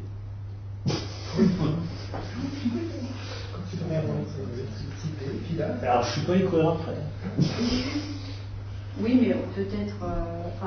Je ne suis pas sûr que ce soit vraiment légal de ne pas les consulter. Non, qu'ils en aient rendu ce qui s'est passé, c'est que les avis qui avaient été rendus précédemment étaient en dehors du champ de collisibilité. Donc ce qui m'avait été dit, c'est qu'à partir du moment où il est en dehors du champ de collisibilité au début, au premier TC, pour les modes, ils rendent également, puisque par définition, ni la tour, ni le bâti n'a bougé, donc le périmètre de collisibilité est toujours le même. Donc, excusez-moi, c'est pas collisibilité, c'est pas un périmètre. Non. Nous sommes à la maison dans le périmètre. Oui, non. La collisibilité, c'est le fait de voir la maison de la tour et de voir la tour depuis la maison. C'est pas vrai. Pardon? C'est pas vrai. Et depuis un troisième point. Puisque dans le système de la collisibilité, il y a 3 points. C'est-à-dire que c'est le point A voit le point B, le point B voit le point A, où on voit le point A et B d'un point C. Donc à partir du moment où les bâtiments de France rendent un avis de non-nécessité de co-visibilité, à partir du moment où ils l'ont rendu lors du PC initial, comme ni la tour, je le répète, ni la maison de Mérin n'ont bougé entre-temps, les bâtiments de France me disent à partir du moment où vous avez une première décision disant que c'est en dehors du champ de co-visibilité, vous ne nous consultez pas pour la deuxième, puisque de toute façon, aucun des 2 bâtiments n'auront bougé entre-temps. Et qu'il ne sera pas possible de trouver de nouveau un troisième point pour la co-visibilité. Donc c'est pour ça qu'on ne les a pas consultés. D'accord. Et puis, dernière chose, il y a actuellement une place qui est donc prévue pour le service du mini-car pour les enfants. Oui. Ou pour du dépose de matériel, des choses diverses. Quand on avait vu le permis initial, il nous avait été dit que tout ce qui était marche arrière, que ce soit pour rentrer sur les places ou pour en sortir, était interdit par rapport au risque que ça générait sur le trottoir qui mène à l'école. Alors là, moi j'ai consulté l'intégralité des éléments pour le faire. C'est parti à la famille, c'est parti au Grand Lyon, c'est parti à la commission de sécurité, c'est parti à la commission d'accessibilité. Je n'ai eu aucun retour de ce côté-là. D'accord. Alors si maintenant... Parce que nous, justement, ils nous avaient demandé de faire plusieurs places, parce qu'il fallait... Il nous disait qu'on peut difficilement faire une seule place, parce que nous, initialement, on voulait faire qu'une place PMR. D'ailleurs, il n'y a pas de place PMR. Non, et la et commission ça nous a avait été répondu. refusé à cause de l'accessibilité. C'est parce qu'on ne fait pas de place, en fin de compte. C'est parce que ce n'est pas une place de stationnement. On amène un véhicule, on dépose, on repart. Donc c'est pas voué à du stationnement, c'est voué à du dépôt. Ouais. Voilà. Et donc la raison pour laquelle on a enlevé ces places-là, il est relativement simple, c'est parce que l'espace à cet endroit-là, on a considéré que faire des places de stationnement pour des parents qui viendraient visiter le pôle, il y a quand même des places le long de la rue pour y aller, il y a quand même un parking à l'école, toute personne qui viendra au pôle sera en mesure de se garer à proximité. Quant à la PMR, il nous a été dit que ce n'était pas nécessaire à cet endroit-là, d'autant plus qu'il y avait une PMR qui était à distance. Et par ailleurs, on n'a pas souhaité empiéter sur l'espace qui était entre la Farandole et le pôle enfant-jeunesse, de manière à ne pas prendre de l'espace pour des voitures. Puisque le but, on est en train tous de dire qu'il faut qu'on enlève les places de stationnement et enlever de la place de la voiture, c'était aller dans ce sens-là. Donc on a considéré que les parents qui viendraient sur le pôle iraient se garer dans la rue pour aller au pôle enfant-jeunesse. C'était pas d'enlever de place de stationnement, mais ne pas en rajouter. Non, c'était en enlever. C'est la nuance. Bah si, parce qu'on en a enlevé 4. Oui, par rapport au projet de départ. Oui, sur le pôle, par rapport au projet de départ, j'entends. Ok. Par rapport au projet de départ, j'entends. Moi, je suis étonnée parce que nous, au départ, on souhaitait justement ne pas créer de place de stationnement, justement pour pas amener la voiture et générer encore plus de voitures, etc. Et on nous avait bien dit à l'époque qu'on ne pouvait pas passer outre la place handicapée, puisque la plus proche, elle est quand même sur le parking de l'école et que c'est une distance qui est trop loin considérée par les handicapés. Alors, dans le cadre des ERP, dans le cadre des ERP, il y a différentes classes d'ERP, et dans le cadre de cette ERP-là, la place handicapée n'est pas nécessaire. En fait, selon les classes d'ERP, on a ou pas à générer une place de stationnement. Le retour qui nous a été fait de la commission d'accessibilité, c'est compte tenu de la classe d'ERP qui a été mise sur le pôle enfant-jeunesse et qui n'a pas été changée depuis le projet qui a été réalisé, la classe d'ERP n'a pas changé. Et donc l'obligation d'une classe PMR n'est pas légitime. Voilà. Donc on a profité de ça de manière à éviter d'avoir cette... d'aller dans ce sens qui est que tout parent qui ira au pôle enfant-jeunesse garera son véhicule dans la rue ou alors il viendra de l'école à pied et après rejoindra son véhicule sur le parking de l'école s'il en a besoin. C'est vraiment très étonnant parce que c'est moi qui ai porté le dossier à la commission quand il a été à l'instruction. Et donc il dit que cette organisation était incontournable. Ah, moi j'ai passé le PC mode, il y a le retour de la commission de sécurité dedans, enfin de la commission d'accessibilité. Ils vous ont rien dit sur les entrées-sorties du véhicule, non, qui coupent un trottoir qui mène à une école. Ah ouais, je suis vraiment regrettée là. C'est le changement. Ouais. Pour une fois qu'on peut alléger les choses. Est-ce que vous avez d'autres questions avant que nous reprenions le cours de notre sur n'importe quel point? Est-ce qu'on a une fin de saison? On le dit tout de suite là? Oui. Parce que moi j'en avais deux. Allez-y. La première sur les projections, ça fait 2 fois que vous me dites que c'est pas pratique, mais tous les conseillers ont un dossier, donc si on projette là, le public se met là, et il voit parfaitement. Ça c'est une remarque technique. On va étudier la chose pour le prochain conseil, en tout cas pour le budget. Il faudra qu'on puisse... Non mais pour le budget, pour les comptes, on a prévu de le faire, on ne sait pas trop comment parce que c'est un peu d'argent. Je pense que Jacques va faire passer. Oui, non, mais à la limite, nous, les papiers, même si on est là, Il suffira qu'on mette leur rang public. Non, mais parce qu'après, il y a aussi le projecteur dans les yeux pour les conseillers qui sont ici. C'est non, mais je pense qu'on va prendre les conseillers qui sont ici et ils vont passer de l'autre côté de la table. On va reculer un peu ensemble. C'était juste une remarque technique. Par contre, j'ai été, sur le fond des débats, j'ai été étonné de l'absence dans les questions diverses de la relance qu'on a en ce moment dans les différentes collectivités, de quelque ordre que ce soit, du projet d'équipement du site propre à la rive gauche. Donc je voulais vous suggérer que, comme nous l'avions fait pour Pôle emploi, nous prenions un vœu qui dise notre intérêt à double titre, commune de Saint-Germain, pour que ce projet d'équipement de la rive gauche Trévoux-Saint-Odet ou Trévoux-Lyon, si on a un trolleybus, parce que moi je fais l'hypothèse que les deux sont encore étudiables, nous prenons un vœu qui insiste sur l'importance de l'inscription de ce projet dans le contrat de plan avec la région, qui est à nouveau en discussion et en préparation. On peut faire le projet du costard de maintenant. Si c'est votre vous avez partagé ce souhait. Vous avez prévu une formulation? Oui, tout à fait. Oui, bien sûr. Oui. Vous pouvez. On vous écoute. Alors, considérant, avec les formules d'usage, conseil municipal, etc. Premièrement, l'importance grandissante du trafic routier dans le Val-de-Saône. Deuxièmement, l'encombrement de plus en plus bloquant sur le pont de Neuville, en particulier aux heures de pointe. Troisièmement, le nombre de voitures en surcapacité qui viennent saturer les parcs de stationnement autour de la gare de Saint-Germain-au-Mont-d'Or et des autres communes du Val-de-Saône. Le conseil municipal de Saint-Germain-au-Mont-d'Or demande l'inscription au contrat de plan État-région du projet de transport public en site propre sur la rive gauche de la Saône. Moi, tout me va très bien. Ça vous va? Ok.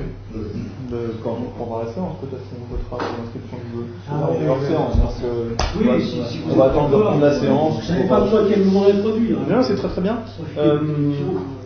Éventuellement, vous pourrez nous laisser, parce que j'imagine que mesdames n'avez pas eu le temps, la rédaction du vœu. Je connais bien mon écriture de mouche. Si elle s'en sort pas, elle m'appellera. C'est qui dit. Pendant que j'y suis, de l'interruption de séance, parce que j'ai, entre le moment où j'ai reçu le document et le moment où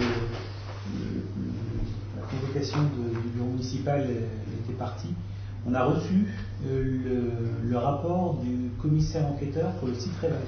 Donc je rappelle, le site Réval, c'était le projet de stockage de mâche-fer de maturation sur la commune de Quincieux. Projet pour lequel la commune s'était manifestée et avait donné un avis défavorable en listant une série de points sur lesquels on avait été d'accord.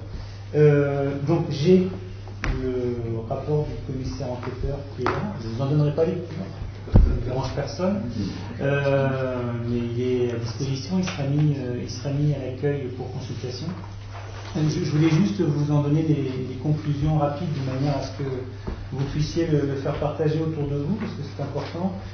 Donc, je passe directement aux conclusions. En conclusion, suite à la demande présentée par le site Réval en vue d'exploiter une unité de maturation de mâche-fer d'incinération et un centre de tri, de transit et de regroupement de déchets non dangereux en zone industrielle de Quincieux, Rhône, le commissaire enquêteur émet un avis favorable, avec réserve. Les réserves ci-dessous ont pour but d'obliger le site Réval à mettre en place les principales améliorations souhaitées au cours de l'enquête et décrites dans le mémoire en réponse figurant dans le rapport A3.5. Vous aurez le plaisir de pouvoir le consulter, c'est très intéressant, je vous engage à le faire. Réserve 1. Le stockage des mâche-fer maturés, matériaux alternatifs, devra être réalisé dans un bâtiment entièrement fermé et au sol étanche. Réserve 2. Un asservissement empêchant l'ouverture simultanée des portes guillotines ajoutées en pignon du bâtiment de maturation des mâche-fer sera installé pour limiter l'émission de poussière vers l'extérieur. Le principe étant que le bâtiment ne soit jamais ouvert au vent, mais que il y ait toujours qu'une seule ouverture d'ouverte, afin qu'il n'y ait pas de courant d'air et pas de libération de poussière à l'extérieur. Réserve 3. Le site Réval fera réaliser à ses frais les aménagements décrits dans l'étude Ingédia, qui est un cabinet d'études qui a permis de travailler sur les aménagements autour du site, concernant l'accès chemin de Crolou à savoir élargissement du tronçon sud de 7 mètres sur 110 mètres, aménagement d'une zone d'attente pour un semi-remorque sur 25 mètres environ, création d'un trottoir côté est et ajout d'un candélabre. Et enfin la réserve 4, création d'une commission de suivi de sites ou structures équivalentes. Concernant le transport de tout ça, parce que c'était quand même un des points qui était un des points majeurs et qui avait été soulevé, et la solution qui est apportée est une solution technique de la part du Citreval, c'est-à-dire d'équiper chacun des véhicules d'une puce GPS et d'avoir un tracé et un suivi de son parcours. Au jour d'aujourd'hui, seul le Citreval aura accès à ces traces et se réserve évidemment le droit de pénaliser son transporteur s'il ne les suit pas des parcours obligatoires. Je ne vous garantis pas que ce sera fait dans les clous. Donc on a contacté différents acteurs du dossier de manière à essayer d'avoir soit accès, soit au moins avoir la possibilité de faire éventuellement floquer du sigle du Citreval les véhicules qui viendront sur le site, de sorte à ce que si jamais ils empruntent le chemin de la commune, on soit en mesure de les arrêter et de les verbaliser, puisqu'ils n'ont pas à y passer, puisque l'arrêté préfectoral leur interdira de le faire. En revanche, on n'aura aucune, jusqu'à ce jour, il y a d'autres usines qui amèneront du mâcheur en dehors de Villefranche. Donc il y aura Jarlin, il y aura Caluire, enfin Rieux, et il y aura Bourgoin, je crois de mémoire. Et pour ces 3 sites-là, on n'a aucune idée du chemin qui sera emprunté, puisque ça ne fait pas partie du projet tel qu'il est décrit aujourd'hui. Donc Rieux, naturellement, je pense qu'il prendra le pont de Neuville. Bourgoin également. En revanche, quant à Gerland, la tentation de prendre l'autoroute A6 et sortir à Limonest pourrait être forte et pourra poser éventuellement problème. Voilà. Donc pour ceux qui souhaitent prendre connaissance du dossier, il sera à disposition du public comme il se doit à l'accueil dès demain. Allez-y, réagissez. Jean-Michel. Moi, je voulais revenir sur l'encombrement du pont de Neuville dont vous parliez tout à l'heure, parce que, effectivement, c'est effectivement une très forte préoccupation, surtout pour les riverains, rives droite de la Saône dont nous sommes. Alors, en fait, comme vous le savez, donc, le futur Varro à 466 n'offrira pas d'accès vers le sud pour les habitants Saint-Germain, Quincieux, enfin toutes les communes concernées, Albigny, etc. Et ce qui obligera donc les habitants de ces communes à emprunter le pont de Neuville pour se diriger vers Marseille et Bourg-en-Bresse, Genève. Alors en fait, j'ai remarqué qu'il y a un accès réservé malheureusement aux véhicules de sécurité et autres personnels d'entretien d'autoroute qui se trouvent à proximité du rond-point d'Ambérieu d'Azergues. La commune d'Ambérieu d'Azergues est, comme vous le savez, située entre Anse et Quincieux. Et je me suis interrogé de savoir pour quelles raisons, effectivement, cet accès existe, alors qu'effectivement, il suffirait d'enlever le portail et de le remplacer par un guichet d'accueil d'autoroute. Et on aurait la possibilité d'emprunter directement la rocade Est en évitant de traverser le pont de Neuville, bien entendu, en évitant tous les encombrements que ça suppose pour les personnes concernées. Donc voilà, alors ma question c'est de savoir, effectivement, cette bretelle existe, elle est réservée aux véhicules autorisés, ceux qui détiennent la clé du portail, je pense. À l'évidence, ça entraînerait peu de travaux. Bon, c'est un constat qu'on a fait il y a longtemps. Ouais. Voilà, donc, Au découvre ici au Conseil, on en a parlé 10 ou 20 fois. Donc, il y a 2 choses dans ce que vous dites, si je peux me permettre. La première, c'est la barrière dont vous parlez. Oui. Bon, ça n'est pas un moyen, parce que l'État ne veut pas mêler les trafics nationaux et les trafics locaux. Normalement, c'est l'arrêt qui s'applique, qui a été d'ailleurs appelé dans le Grenelle de l'environnement. Bref, ça nécessiterait une action longue, continue, collective, pour y arriver. Ça ne va même pas la faire. Elle est compliquée. Ce qui est invraisemblable. Oui, non, mais. On a De toute façon, le trafic se mélange. On sait tous qui est saturé. Du 40. C'est pas moi qui me dirais le contraire, mais ne m'incriminez pas. Il y a cette chose sans responsabilité. Ce que je veux dire, c'est qu'il y a 2 choses dans ce que vous dites. Il y a ce constat-là qui existe depuis que ce passage a été construit, c'est-à-dire en même temps qu'en 46. Donc il y a des années, c'est comme ça. Il y a une deuxième chose, c'est le barreau. C'est là que je vais en venir, parce que là il y a une action à reprendre qui a été conduite par l'ensemble des communes autour de Quincieux et Saint-Germain en 2013-2014 et qui a consisté à alerter l'État pour faire en sorte que le barreau le 466 soit ouvert sur le secteur de Anse-en-Berrieux et ouvert sur le secteur de l'Échelle. C'est-à-dire que dans les deux extrémités de ce barreau, on puisse entrer-sortir. Alors l'État tergiverse, la décision de double ou simple diffuseur était en débat dans les mois qui ont précédé les élections, et je crois savoir, par des contacts que j'ai observés, qu'il serait question que l'État finance enfin l'étude pour que ce barreau ne soit plus étanche. Donc, n'étant plus maire, je n'ai plus beaucoup de voix à quelques chapitres que ce soit, et c'est bien normal.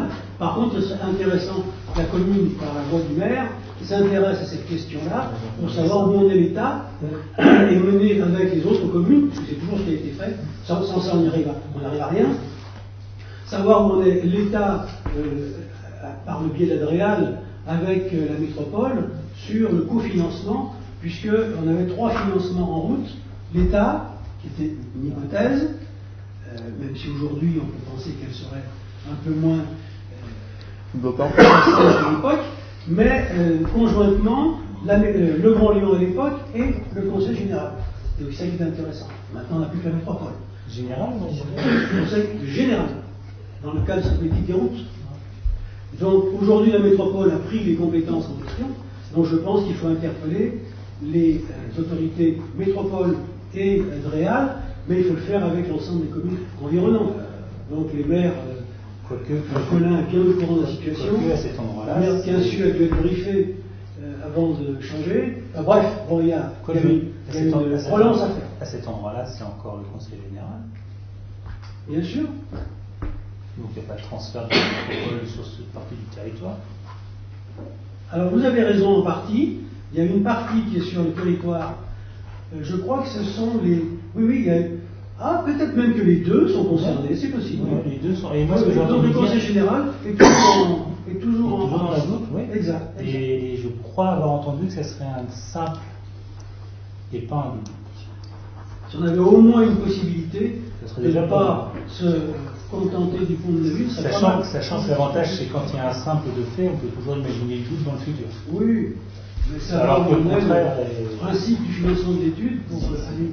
Mais je crois que le Conseil général est l'acteur, enfin le plan n'a pas changé, puisque l'extension de la métropole ne va pas jusque-là.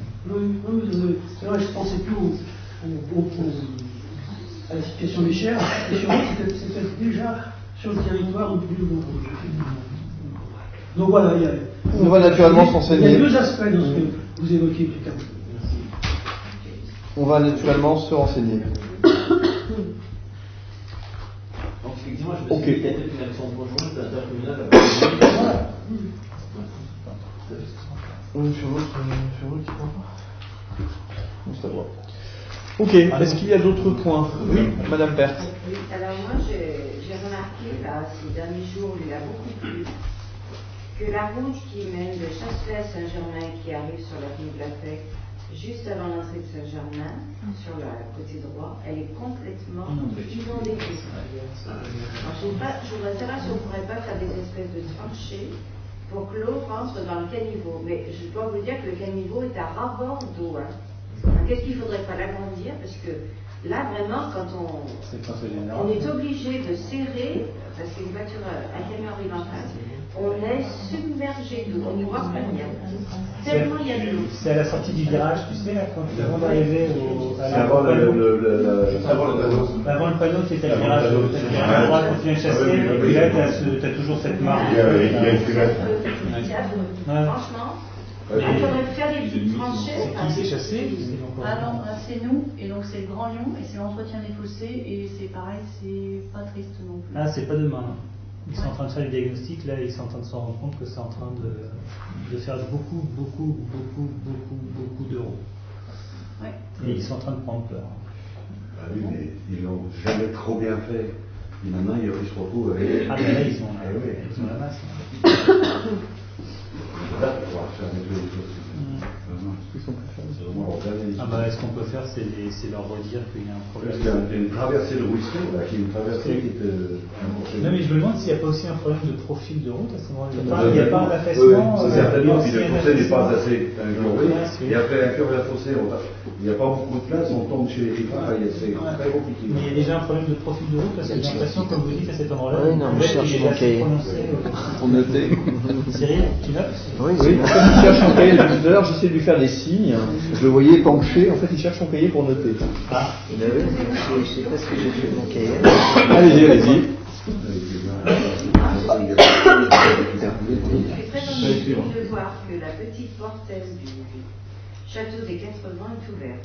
Chaque fois que je passe devant, je la repousse. Moi aussi. Mais visiblement, il y a des gens qui vont faire des projets à l'intérieur de la propriété. Je n'ose imaginer ce que ça va venir, sachant qu'il y a des gens qui viennent visiter le lotissement, peuvent passer par en haut. Hier, j'ai eu la visite de la gendarmerie pour une tentative de cambriolage. Où ça? Au hôtel? Ils ont fermé. Lotissement de l'hôtel? Lotissement du Bois Doré. Donc en fait, ils peuvent passer par la portelle qui est ouverte du château. Ils montent et ils passent. Je veux dire, c'est pas bon. Alors, je pense que ça va. On n'arrive pas à obtenir du propriétaire qu'il condamne cette porte. Alors on va l'obtenir, d'autant plus que la propriété des 80 a basculé dans la dot que le conseil général a laissé à la métropole. Donc maintenant... Pardon ? Encore un héritage.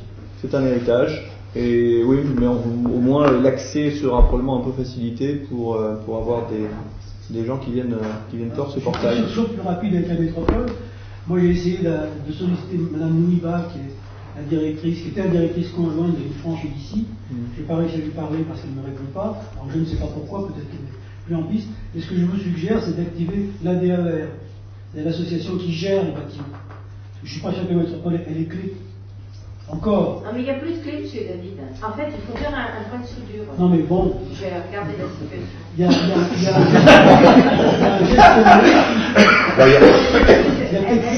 c'est radical.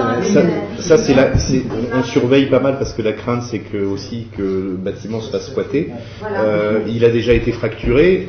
Il y a déjà eu, mais apparemment ils sont venus pour tout refermer et calfeutrer. Mais pas le portail effectivement, mais sur le bâtiment. Les actuels, on va dire entre guillemets propriétaires, lorsqu'ils rentrent, puisque bon, je suis voisine, ont un code qui leur permet d'ouvrir le portail et de le refermer en partant. Ils ont un bip. Mais je veux dire, cette petite portelle, là, je ne sais pas comment on peut l'appeler, il faudrait qu'elle soit complètement condamnée par un système, un truc soudé, quoi. Franchement, tout le monde rentre. On sait à peu près la situation. Il y a un propriétaire qui est le conseiller général et qui, dans le cadre du héritage, vient de passer à la métropole. Bon, c'est une chose. Et il y a une association gestionnaire qui est l'ADER, qui n'est plus. L'association d'aide à l'enfance. Non, c'est un peu plus long. Non, il n'y en a plus, donc il n'y a plus d'enfants. Et il y a une responsabilité technique qui est représentée par la direction. Donc je pense qu'il ne faut pas négliger la possibilité de passer aussi par l'association qui est en responsabilité du bâtiment. L'ex-gestionnaire, je pense. Je crois qu'il n'est plus. À mon avis, ils l'ont plus. Je pense qu'ils n'ont plus sous leur responsabilité, mais je vais m'enseigner. Mais alors, du coup, qui est-ce qui vient se promener dans le bâtiment? Ah bah écoutez, ils viennent pas m'apporter leur carte de visite par le C'est un tort. Eh ben je sais. Mais Martine, il faut y aller, il faut aller leur demander. Par la gendarmerie de surveiller le chantier, je leur ai dit quand même que je n'avais pas passé mes nuits. J'ai gardé chez moi discrètement, et donc là ils sont en alerte rouge, enfin, je vais se détendre, parce que les tuyaux cuivre vont être installés. Donc là, ils sont en alerte rouge. Ah oui, là, ils sont. Vous faites bien de le dire en public. Ce sera diffusé sur Internet demain. Si ça embête personne, on fera peut-être l'intervention sur le montage du cuivre. Non, mais En fait, on va couper les interventions du public. Hein, les mots ne dira rien là-dessus. sur ce coup-là. Oui, tu Charguero. Vous n'avez rien entendu, rien Rien entendu. Sur le cuivre. Sur le cuivre. Vous n'écrivez rien sur le Vous cuivre. n'écrivez rien sur le cuivre. J'ai besoin de savoir. Cela n'achète pas le journal. Faire opéra. Ok. Voilà, c'est tout ce que je voulais dire. Merci. Il y a d'autres points où on peut reprendre? Ok, alors on reprend si vous voulez bien. Je vous propose d'ailleurs de reprendre en mettant en vote le projet de vœu exprimé tout à l'heure par Monsieur David pour l'inscription au contrat de plan État-région du projet de Rive-en-Site propre tel qu'il vous a été lu, puisqu'on le reprendra tel quel, si vous êtes d'accord. Qui est favorable? Unanimité. Merci. Si effectivement vous pouvez penser simplement à remettre tout à l'heure votre écrit. Le point suivant à l'ordre du jour concerne l'extension du périmètre de la communauté urbaine de Lyon, ex-communauté urbaine de Lyon, à la commune de Quincieux, et c'est un point sur l'évaluation des charges qui sont transférées. Pour ce point-là, je te passe la parole, Corinne. La commune de Quincieux a donc intégré la communauté urbaine de Lyon, métropole maintenant, le 1er juin 2014. L'adhésion de Quincieux au Grand Lyon emporte le transfert de compétences prévu dans les statuts de la communauté urbaine. La commission locale d'évaluation des transferts de charges, la CLET, s'est réunie. Elle est constituée donc des communes et de la communauté urbaine. Lors de sa séance du 4 décembre 2014, a émis à l'unanimité des membres présents un avis sur le montant des charges transférées, donc transférées de la commune de Quincieux à la métropole, montant fixé à 652 377 € et qui se décompose de la façon suivante. Alors d'abord, les principes qui ont été appliqués. Pour le fonctionnement, c'est l'année 2013 qui a été retenue dans le calcul, ou l'année 2014 quand la somme était arrêtée de façon certaine. En ce qui concerne l'investissement, les montants retenus pour les dépenses d'investissement sont calculés sur la moyenne annuelle des exercices 2010 à 2013. Les charges, donc évaluées pour un total de 652 377 €, sont voirie 363 510 €, nettoiement et viabilité hivernale 219 518 €, aménagement d'espace, cote 4 434 €, aménagement d'espace PU 2 800 €, incendie et secours 49 533 €, eau pluviale 12 522 €. Donc, il est demandé au conseil municipal d'approuver, suivant le rapport de la commission locale d'évaluation du transfert des charges du 4 décembre 2014, le montant des charges transférées par la commune de Quincieux à la communauté urbaine de Lyon à 652 377 € et d'autoriser monsieur le maire à prendre toutes mesures nécessaires en vue de l'exécution de la présente délibération. Voilà qui est parfait. Merci d'avoir lu ceci. Est-ce que vous avez des remarques sur ce qui vient de vous être dit ou des questions? Qu'est-ce qu'on a à voir là-dedans? Pardon? Qu'est-ce qu'on a à voir là-dedans? C'est supposé passer en conseil municipal que l'approbation de cette décision, puisque nous sommes l'une des communes qui constitue la métropole, l'une des 50. Ah, d'accord. Voilà. Au titre de la métropole. Tout à fait. Nous avons déjà été représentés à la CLEC, puisque toutes les communes y sont présentes. Voilà, toutes les communes étaient représentées. On doit passer ça en conseil municipal. D'accord. Ok. Parfait. S'il n'y a pas de remarques, il vous est donc proposé d'approuver ce transfert de charges motorisées à prendre les mesures nécessaires. Qui est favorable? Eh bien, c'est l'unanimité. Une fois de plus, on a eu beaucoup d'espoir. Voilà, il y avait un point encore qui était à aborder dans les questions diverses, mais Christophe l'a traité pendant les questions publiques. On n'a donc pas besoin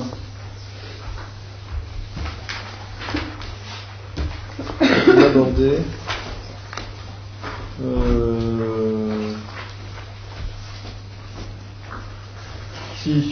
Oui, bon, d'accord. Dernier point peut-être, juste avant que nous concluions. Certains d'entre vous le savent, d'autres pas. Au début de ce mois, Gérard Collomb m'a demandé d'intégrer l'exécutif de la nouvelle métropole au 1er janvier, créé au 1er janvier. Je passerai sur les atermoiements divers et variés. J'ai finalement accepté. Par conséquent, je suis rentré, puisque j'ai été élu dans la commission permanente de la nouvelle métropole, qui a été élue il y a une quinzaine de jours. Je Je tenais juste à souligner au passage que, en regard de cette nouvelle situation qui va m'amener à pas mal travailler pour la métropole, j'ai décidé de quitter l'emploi que j'avais par ailleurs. Voilà. Donc, à présent, je suis donc conseiller délégué sur une délégation qui reste encore à préciser puisqu'elle est en discussion actuellement. Voilà. Mais ce sera assez rapidement officiel, ça n'est pas encore tout de suite à ce stade. Voilà, c'était une information. Je tenais à vous dire. Voilà, et bien écoutez, ce conseil municipal est clos. Je vous remercie de votre attention. Je vous souhaite une bonne journée.